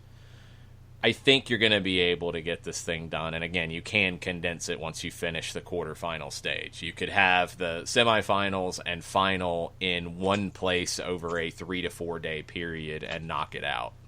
The schedule, the calendar is going to be condensed, but you can carve out that time for teams that make it. So CONCACAF, I'm not worried about. I don't know when. I don't know what it looks like. It's secondary to getting leagues back, but you can get it done. I don't know how the Libertadores and Asia are going to be decided this year with that many games left. I just don't think they have the time to do it. I don't think they're going to have the means to do it. Asia has talked about doing all of it and deciding a champion in Qatar. everybody's still left in it. I mean, all the teams that are in the group stage would have to go and have some kind of a play down, and then you could do single game in a round of 16 or quarterfinal or whatever. But you're going to take all the teams, like 30-something teams, I think 32 teams if I'm not mistaken. You're going to take all of them to Qatar to do this tournament? That's not going to happen. Come on. I don't see it. I don't see it at all. So we'll see. I think it's going to end up getting pushed to 21, and they're going to take the 2020 and 21 winners where they can, or they'll take two from, if Libertadores doesn't get finished this year and you bump teams over, like they'll take double the amount of teams. Whatever they end up doing, I don't think you have a Club World Cup this year, but they're still working on it. That's the plan at the moment. We've got a little bit of this. League One playoff dates are set. Portsmouth taking on Oxford United in a semifinal Friday, July 3rd, kicking off 5:30 local time. Fleetwood hosting Wickham at 7:30. So that's going to be a cool doubleheader, Friday, July 3rd. Then the return legs Monday, July 6th, the final a week later at Wembley. So League One has their playoff dates set. We've got a little bit more on the Premier League return to play and some of the protocols and stuff as it's being adjusted. We'll get there in a second. On the MLS front, ESPN has an update saying that David Silva is considering a move to MLS when he leaves Manchester City whenever the season ends. And he has decided to stay, from all reports, to finish out the season. 34 years old. Miami's been linked to him for a long time. New York City, I think, obviously would be in play because of the Manchester City connection. Reportedly, both are interested, according to ESPN. He is favoring a move to the U.S. before returning and seeing out his career with Las Palmas. So, 34, again, could you get a year and a half? He's still playing at a high level. So, I mean, it's possible. And for a team like Miami, is he that guy that's going to sell a bunch of shirts and sell a bunch of tickets? No, I don't think so. Is he going to sell some shirts? Yeah, he will. Is he going to help you on the field? Yeah, I think he would. Don't know how long, but he's going to help you on the field for a while. And when you're not as worried about selling tickets at the moment, maybe that paradigm shifts a little bit, and you decide to take a player that's going to help you win straight away. And not sign him to a long term. I think 18 months is about what you're looking at here. And you go from there. See, Gwen agrees. She's on board. Yeah, Silva also being courted by teams in the Middle East. I think Saudi Arabia is also chasing. Reportedly, he is more interested in MLS, and you're talking about level. And this is something that you have to understand. MLS is seen as at a much higher level, much more competitive level than the Middle East. And it is. There's no question about that for me. No, I agree. Since you mentioned Miami, you want me to bring up the article from our friends at the Daily Mail about Inter Miami? Go ahead. All right, so here's the headline. Training ground delays, failure to land a star name, and a stadium in limbo. Now, MLS will finish the season by hosting a tournament in Orlando after a major row between players and the league. David Beckham's first season in Miami has been a disaster. I think there's something Weasley going on. So who wrote this? Yeah. Where is this from? This would be Joe Ridgett, our friends at the Daily Mail. Your friends at the Daily Mail. I'm not claiming them as friends because it's one step up from a 3-letter rag that we don't talk about very much. Correct. There's just some factual things that are not correct there. That's just not true. Nobody has said from anybody who matters that this is the end of the MLS season. The rest of it is rehashing a bunch of stuff. As Tesco says, that's a hit piece only designed for clickbaiting. The reason why you're doing it is David Beckham will get you clicks, and you're trying to throw a bunch of shade. See, Gwen doesn't like it at all. She knew this was coming, and she's angry about the Daily Mail. It's a non-starter. It's nonsense. I don't want to hear more. Yeah, you go through, you look at this, and the first paragraph is inaccurate, and so you're just like, nah, we're done. Thursday's news that the 2020 season will be decided by a 2016 tournament in Orlando in July. No, wrong. Bye. Well, Lottie frickin' da! I mean, yeah. Stop it, Daily Mail. Your Daily Mail is about to get bumped from being brought up on the show. They're getting really close. Yeah. So yeah, I saw that and I was like, nope, wrong headline and a bad first paragraph. So you're 2 for 2. Yeah. Anything else in your developing breaking news? We are the BBC News Service. Oh, not now.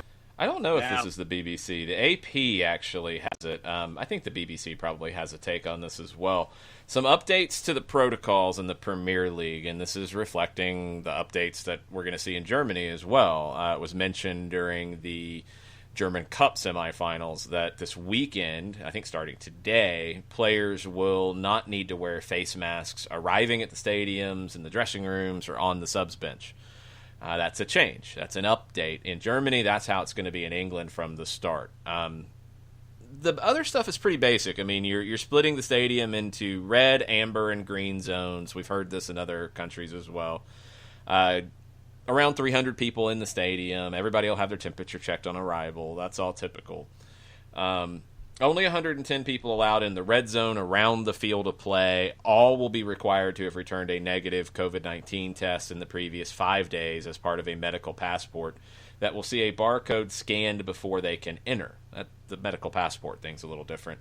And a little surprising it's not more of an immediate test. I wonder if maybe there's a little bit more to that, because typically it feels like that test is being done as, I guess John just hung up. So if you can still hear me, I know it's stuttering. We will try to fix this, because John and technology don't work very well, as we find out. So if you're listening and you're wondering why I'm rambling, I'm trying to get John back on a call, as you can hear.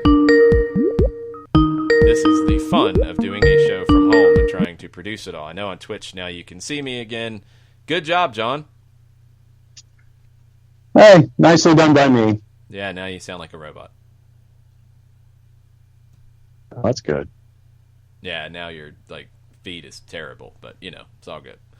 So yeah, watching on Twitch. Sorry, that happens. Okay, so 110 people in the red zone. You got to required a COVID-19 test negative in the previous 5 days. Your medical passport gets scanned. That's players, that's coaches, that's medical staff, that's match officials, that's pitch technicians, and the Hawkeye personnel for goal line and video replay technology. Coaches, subs don't have to wear the masks. Still have to maintain social distancing. So 2 meters apart, 6 feet apart, dressing rooms, entering the field, during warm-ups, goal celebrations. In England, teams are being encouraged to travel on the day of the game to avoid hotels. They can be used if they have to, but they're trying not to do that. In some cases, teams will arrive at stadiums on 2 buses to separate more and have the social distancing needed. Teams won't come from the same tunnel out to the field. They won't come out at the same time. We've seen that in Germany. That's all the same. Players will be keeping a distance from the media. So you have the red zone on the field. That's where everybody's being tested. They have to have that negative test within 5 days. Amber zone is media and club executives. Don't require virus testing. Green zone is the outer concourse.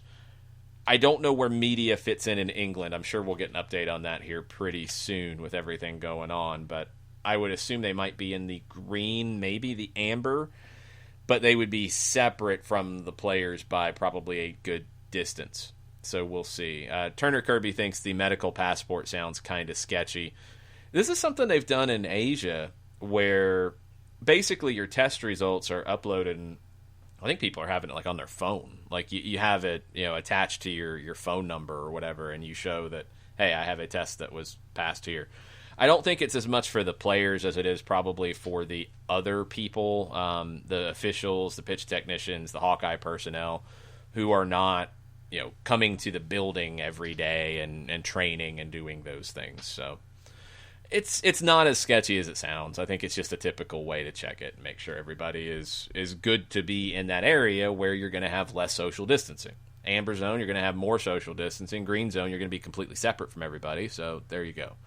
That's the way it's set up. I would imagine MLS will follow, a combination of what's working in Germany, what we'll see works in Spain, what we'll see if this works, and they'll adapt it for what they need in Orlando, and then they'll adapt it as needed in venues once you get to that point.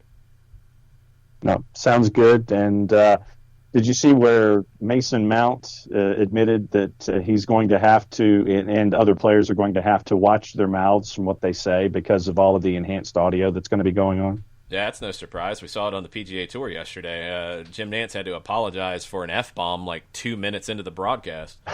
So, yeah, good for him. Yeah. All right, other news to touch on before we wrap up. You guys have questions, final questions, please throw them our way now on Twitter, @SoccerDownHere, or on the Twitch chat. Javier Pastore of Roma is being linked to the LA Galaxy and the Seattle Sounders, according to Sky Italia. 30 years old. I've always liked Pastore as a player. They mentioned that he's only scored 4 goals in 30 outings for Roma. I don't think he's a goal scorer. I think you're looking at him to create. Could he fit with either one of those teams? I think more so for Seattle. He'd be a big fit for Seattle. I wonder what that would mean for Ladero if you'd move him deeper. We've seen Ladero play a little bit more as an 8 over time. Could he drop into that role? Could he shift out wide? Could you try to play 2 number 10s? I like Pastore a lot. Getting him at 30 would be a nice fit. And Roma's going to need cash. We've talked about their financial situation. It's not good. Mark Burns at the Sports Business Journal says that LAFC has added 2 new minority owners. The new investors are Bruce Karsh. He is the co-founder and co-chairman of Oak Tree Capital Management. And Mike Arrighetti. He is the co-founder and CEO and president of Ayers Management, an investment firm he co-founded with Atlanta Hawks owner Tony Ressler and LAFC investor Bennett Rosenthal. So they have 32 individuals as part of their ownership group. And Burns talked about this with SBJ, I think, earlier during all of this. You're going to see teams, I think more teams are going to do something like this, where you add minority investors, you're going to sell small pieces of the team to bring in cash. You're going to bring in some revenue straight away. I think LAFC is showing how nimble they can be with all of this by the whole thing with the naming rights to the stadium. They got money up front, got out of the contract. The other side wanted to get out of the contract. LAFC to get some money up front. They're great, and they can go resell it. They're in a good spot. They bring in more money here. That's going to help offset losses right now. So smart move for them. And Burns said that it's not just an MLS thing. You're going to see teams in all sports bring on some more minority investment right now to bring in some cash in the short term. U.S. men's national team news out of Wigan Athletic. Anthony Robinson, remember, he was all set to go to Milan. One of the shocking moves of the last transfer window, and it fell through at the last minute at the medical level. We didn't know if Milan was trying to get out of it or what was going on. He had an issue with his heart, an irregular heartbeat. He has now returned to training after a successful period of treatment and testing. Full clearance, no need for further medical procedures. It's great for Robinson. It's good for the U.S. men's national team. He was a player who was starting to push into it, and a player who was getting the attention of Milan. That's a player, and that's a good player, and that's a guy who could be very impactful for the national team going forward. Just good he's healthy, and good he doesn't need to have any further procedures. That was a pretty shocking moment where he went to Milan and had the tests, and they pulled out, and we didn't know the details really at the time. It was serious. He's good to go now. FIFA has allowed players now to play for 3 clubs in a season. Previously, you could only play for 2. That's going to help with player unemployment issues amid the pandemic. It creates some situations where guys who have been out on loan up to this point, maybe their loan is over, loan gets canceled because they can't play the player anymore. They can't pay the player anymore. We're seeing that with some League 1, League 2 teams. That player could come back, potentially play for the club they're under contract to, and then they could be sold and play for somebody in the fall for a different club. It opens up some more possibilities to deal with all of this. So good relaxing of the rules by FIFA. We talked about the Women's World Cup earlier this week. Australia and New Zealand, their bid scored the highest out of the contenders on the evaluation report. 4.1 out of 5. Japan 3.9, Colombia 2.8. Brazil withdrew their candidacy, so we don't have a number for them. I think it's Australia, New Zealand's tournament to lose. I think you'd have the most impact of it ending up there. Sky Sport Italia is reporting on the Champions League. There was some talk that all the rest of the games would be moved to Portugal. Doesn't look like that's going to be the case. Juventus is set to play Lyon in Turin. It's the second leg of the last 16. The quarterfinals, semifinals, and final would all go to Lisbon, according to Sky Sport Italia, and it'd all be single game. So you're not having two legs in the quarters and the semis. Everything would be single game and be in Lisbon. The big news out of Italy, I mean, today you've got Coppa Italia. So that's ESPN Plus, Juventus, and Milan today, 2:30. You've got Inter and Napoli tomorrow, 2:30. But the big news this morning out of Bloomberg, Tommaso Ebhart and Daniele Lepido, Bain Capital has made a $3.4 billion preliminary offer for a stake in the whole league, Serie A. I would assume Serie B as well as part of this. I think business-wise they are related. They might not be.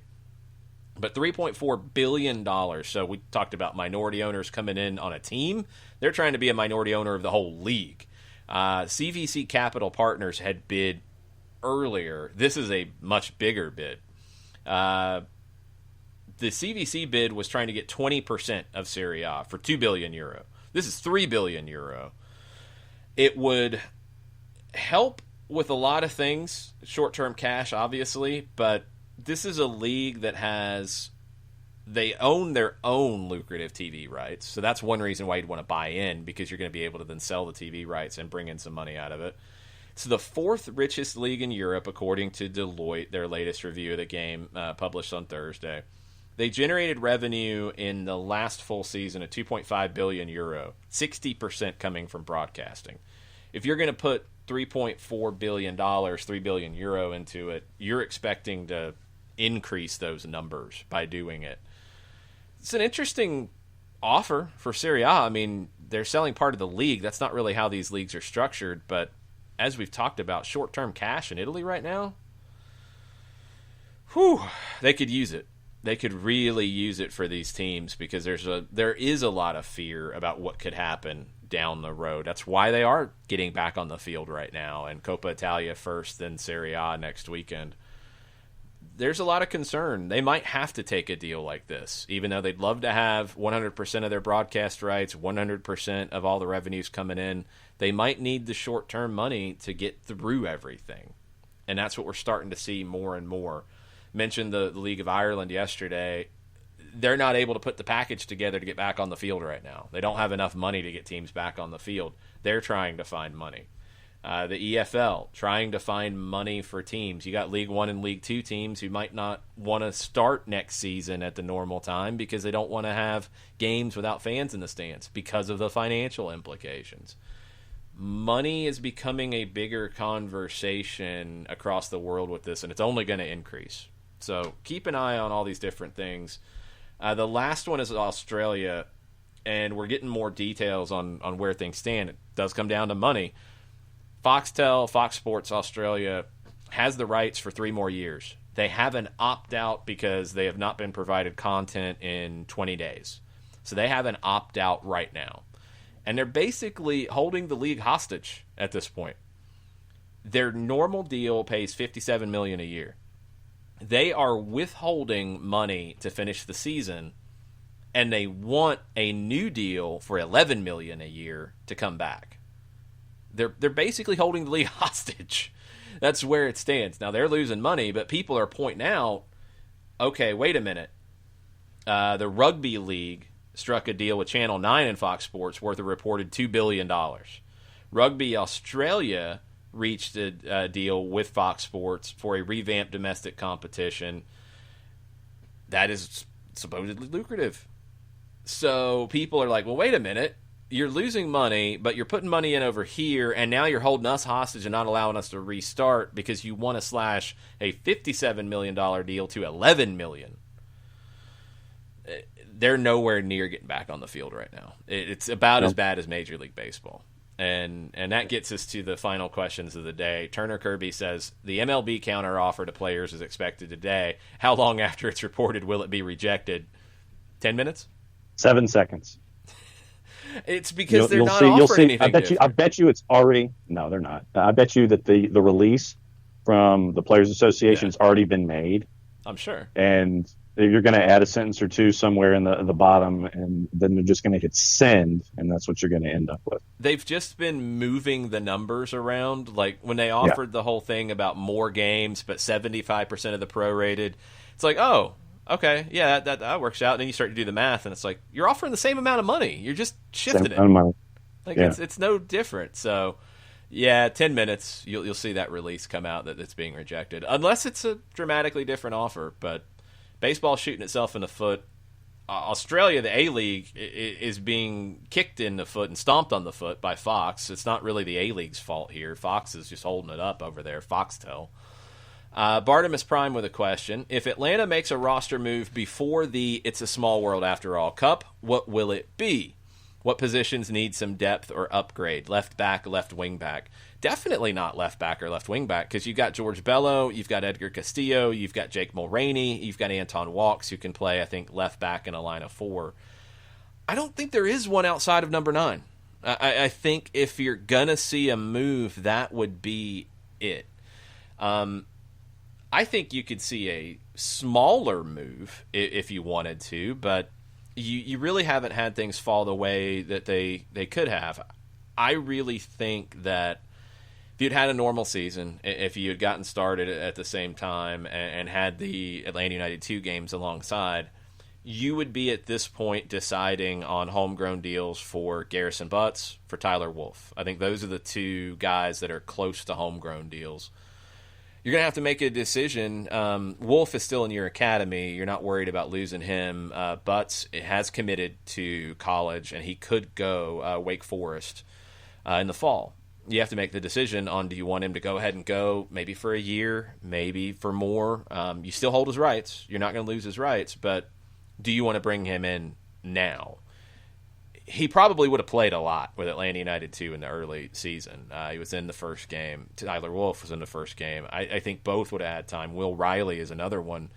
I think it's more likely you see homegrown deals made on 1 or 2 of those as opposed to a big deal, because I don't think there's any depth outside of the number 9, and I don't think you're going to blow money on a short-term fix-up 9 when you have options. So I don't see a deal like that. I don't see one. I don't see it on the left side for sure. I think Mulroney's shown a lot early on. Castillo's been injured, but he's a veteran. You know what you're getting there. Bello's the future. Bello is your guy if he's healthy, and he's going to have to earn it, but he's going to have that shot. And Anton Walks has been really good in a variety of places early on. So I think you're good. I think you've got cover everywhere you need to have it. You have cover up top, but you need to decide on, if an opportunity comes, do you jump on it? And the only kind of player that I see being that kind of fit would be one we talked about earlier this week, a player like Ignacio Scocco. If you can make the money work, a veteran who wouldn't be coming in for a long-term deal, he would understand that, look, this is Joseph Martinez's team. He would be the guy who would be playing when he is healthy. He's not healthy right now. I would be a hired gun. And Scocco, one, would have a connection with Pity Martinez, probably some connection with Franco Escobar because he was at Newell's and they overlapped. They pay attention to the MLS in Argentina closely, so he would be the kind of guy. If it's not him, that kind of profile. Outside of that, I just don't see a big move. I think it's more likely a homegrown kind of signing. Tesco asked if they would bring in a new player as well, and I think it's more likely young, homegrown, who will probably play more with the 2s eventually.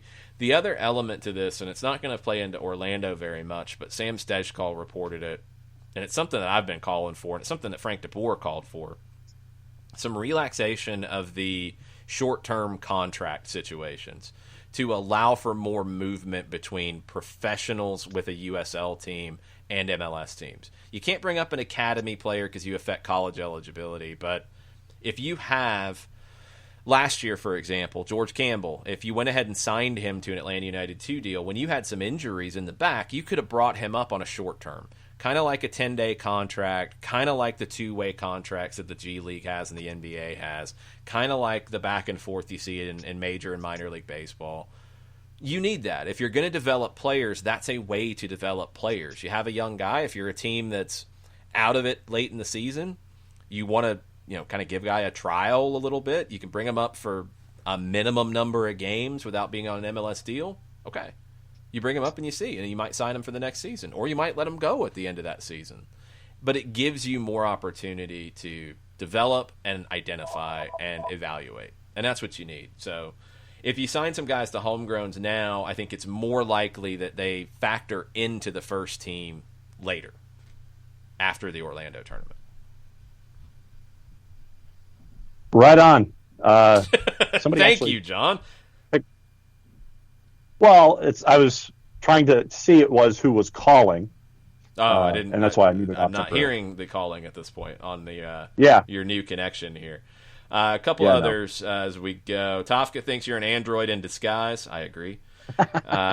Four Card says, what happened to the Jurgen Damm deal? Haven't heard anything. And that was one report, and that was, sometimes you got to take those with a grain of salt. Yeah. Don't know. Haven't heard anything about it since the coronavirus outbreak. Any word on adjusted transfer window? Nothing yet. Dom was set at one point to join this summer, but again, haven't heard anything about it since everything's changed. The transfer window, I don't think it will completely move because teams are talking about adding players now. So there's going to be some kind of an opening. Brian Galvan in Colorado was signed to a pre-contract. He would be joining when the window opens. Could you split it? I don't know if you can do anything with the transfer window that you basically missed most of because of COVID-19. I don't know if you could push that back. FIFA's got a lot of things to figure out when it comes to transfer windows, and MLS should be pushing very hard to be able to change theirs. Are you walking around? You're making me dizzy. Yeah, I am. Okay. Jeez. I am walking around, yes. Trying to find a signal so I can function for the end of the show. Yeah, something like that. Joe Boss thinks you got kicked off because of room temperature Mountain Dew. I would definitely agree with that. Sure, why not? Sounds good to me. A lot of push for the Cup in Orlando to be called the Corona Cup. I think that will be the unofficial nickname for sure. Not expecting that to go away. Tofka asked about tickets. He said, here's a question. Atlanta United basically crediting 2021 season ticket holders for games not attended in 2020 with the potential for reduced capacity to change in opponents and dates, etc., etc. Would it not make sense just to sell any attendance permitted matches? I don't know the logistics, and I don't know if we know enough to even go down that road yet because we don't know what it's going to look like. I saw San Jose in their letter to their fans did the same. They were maybe a little different in the way they worded it. They said, if you don't respond, if you don't get back to us, you're getting credit for 2021. If you do and you need a refund, you have to talk to us by a certain day. So we'll see.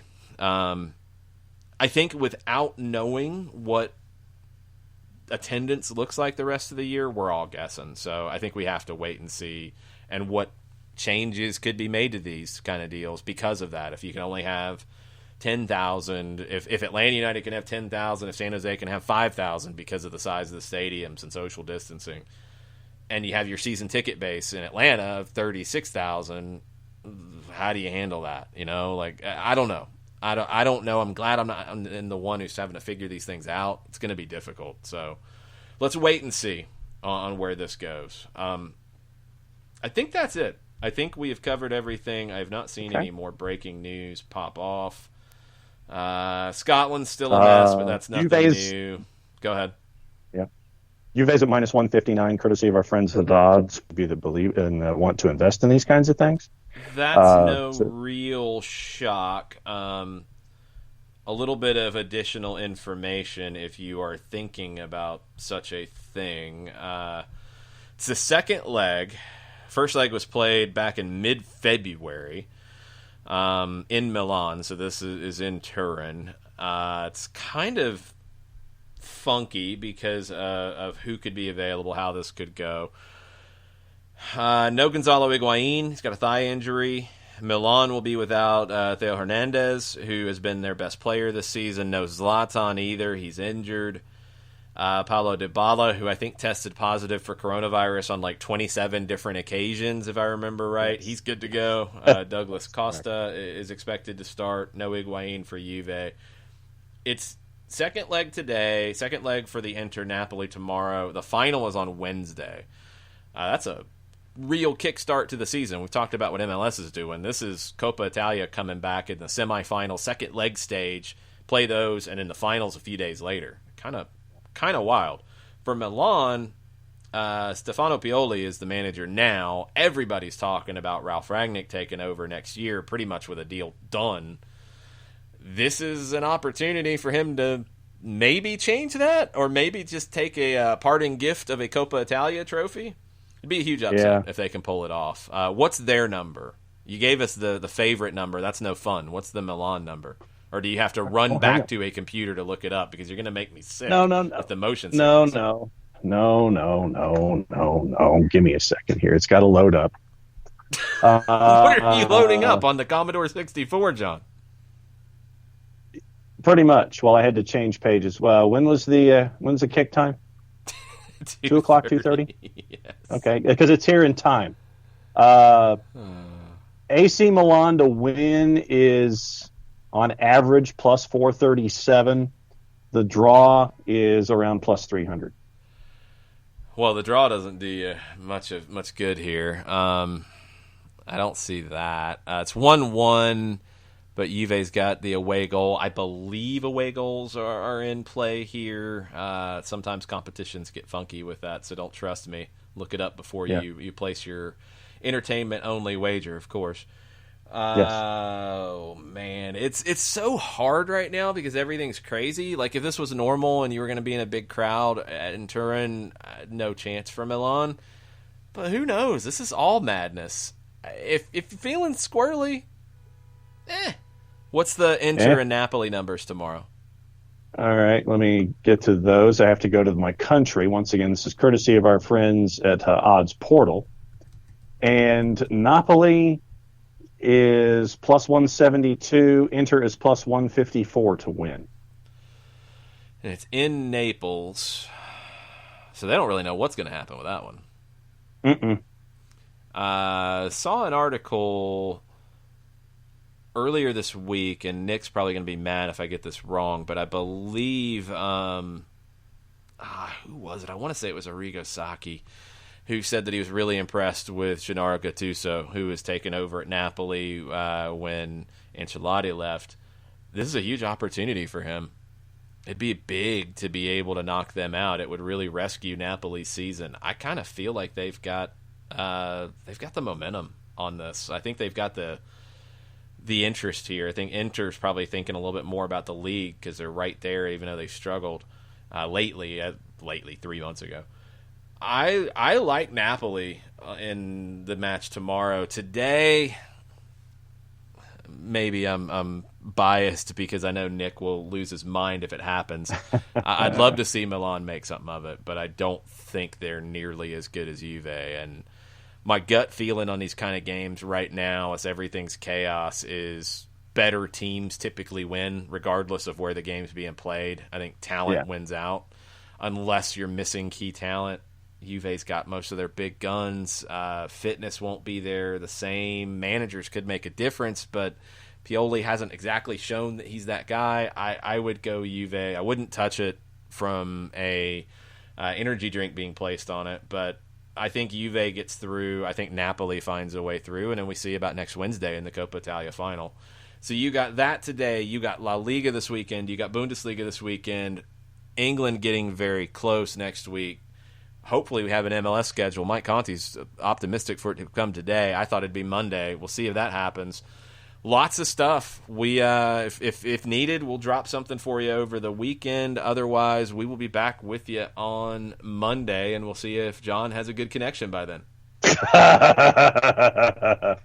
Pretty much. Mucho platiyo. Mucho platiyo.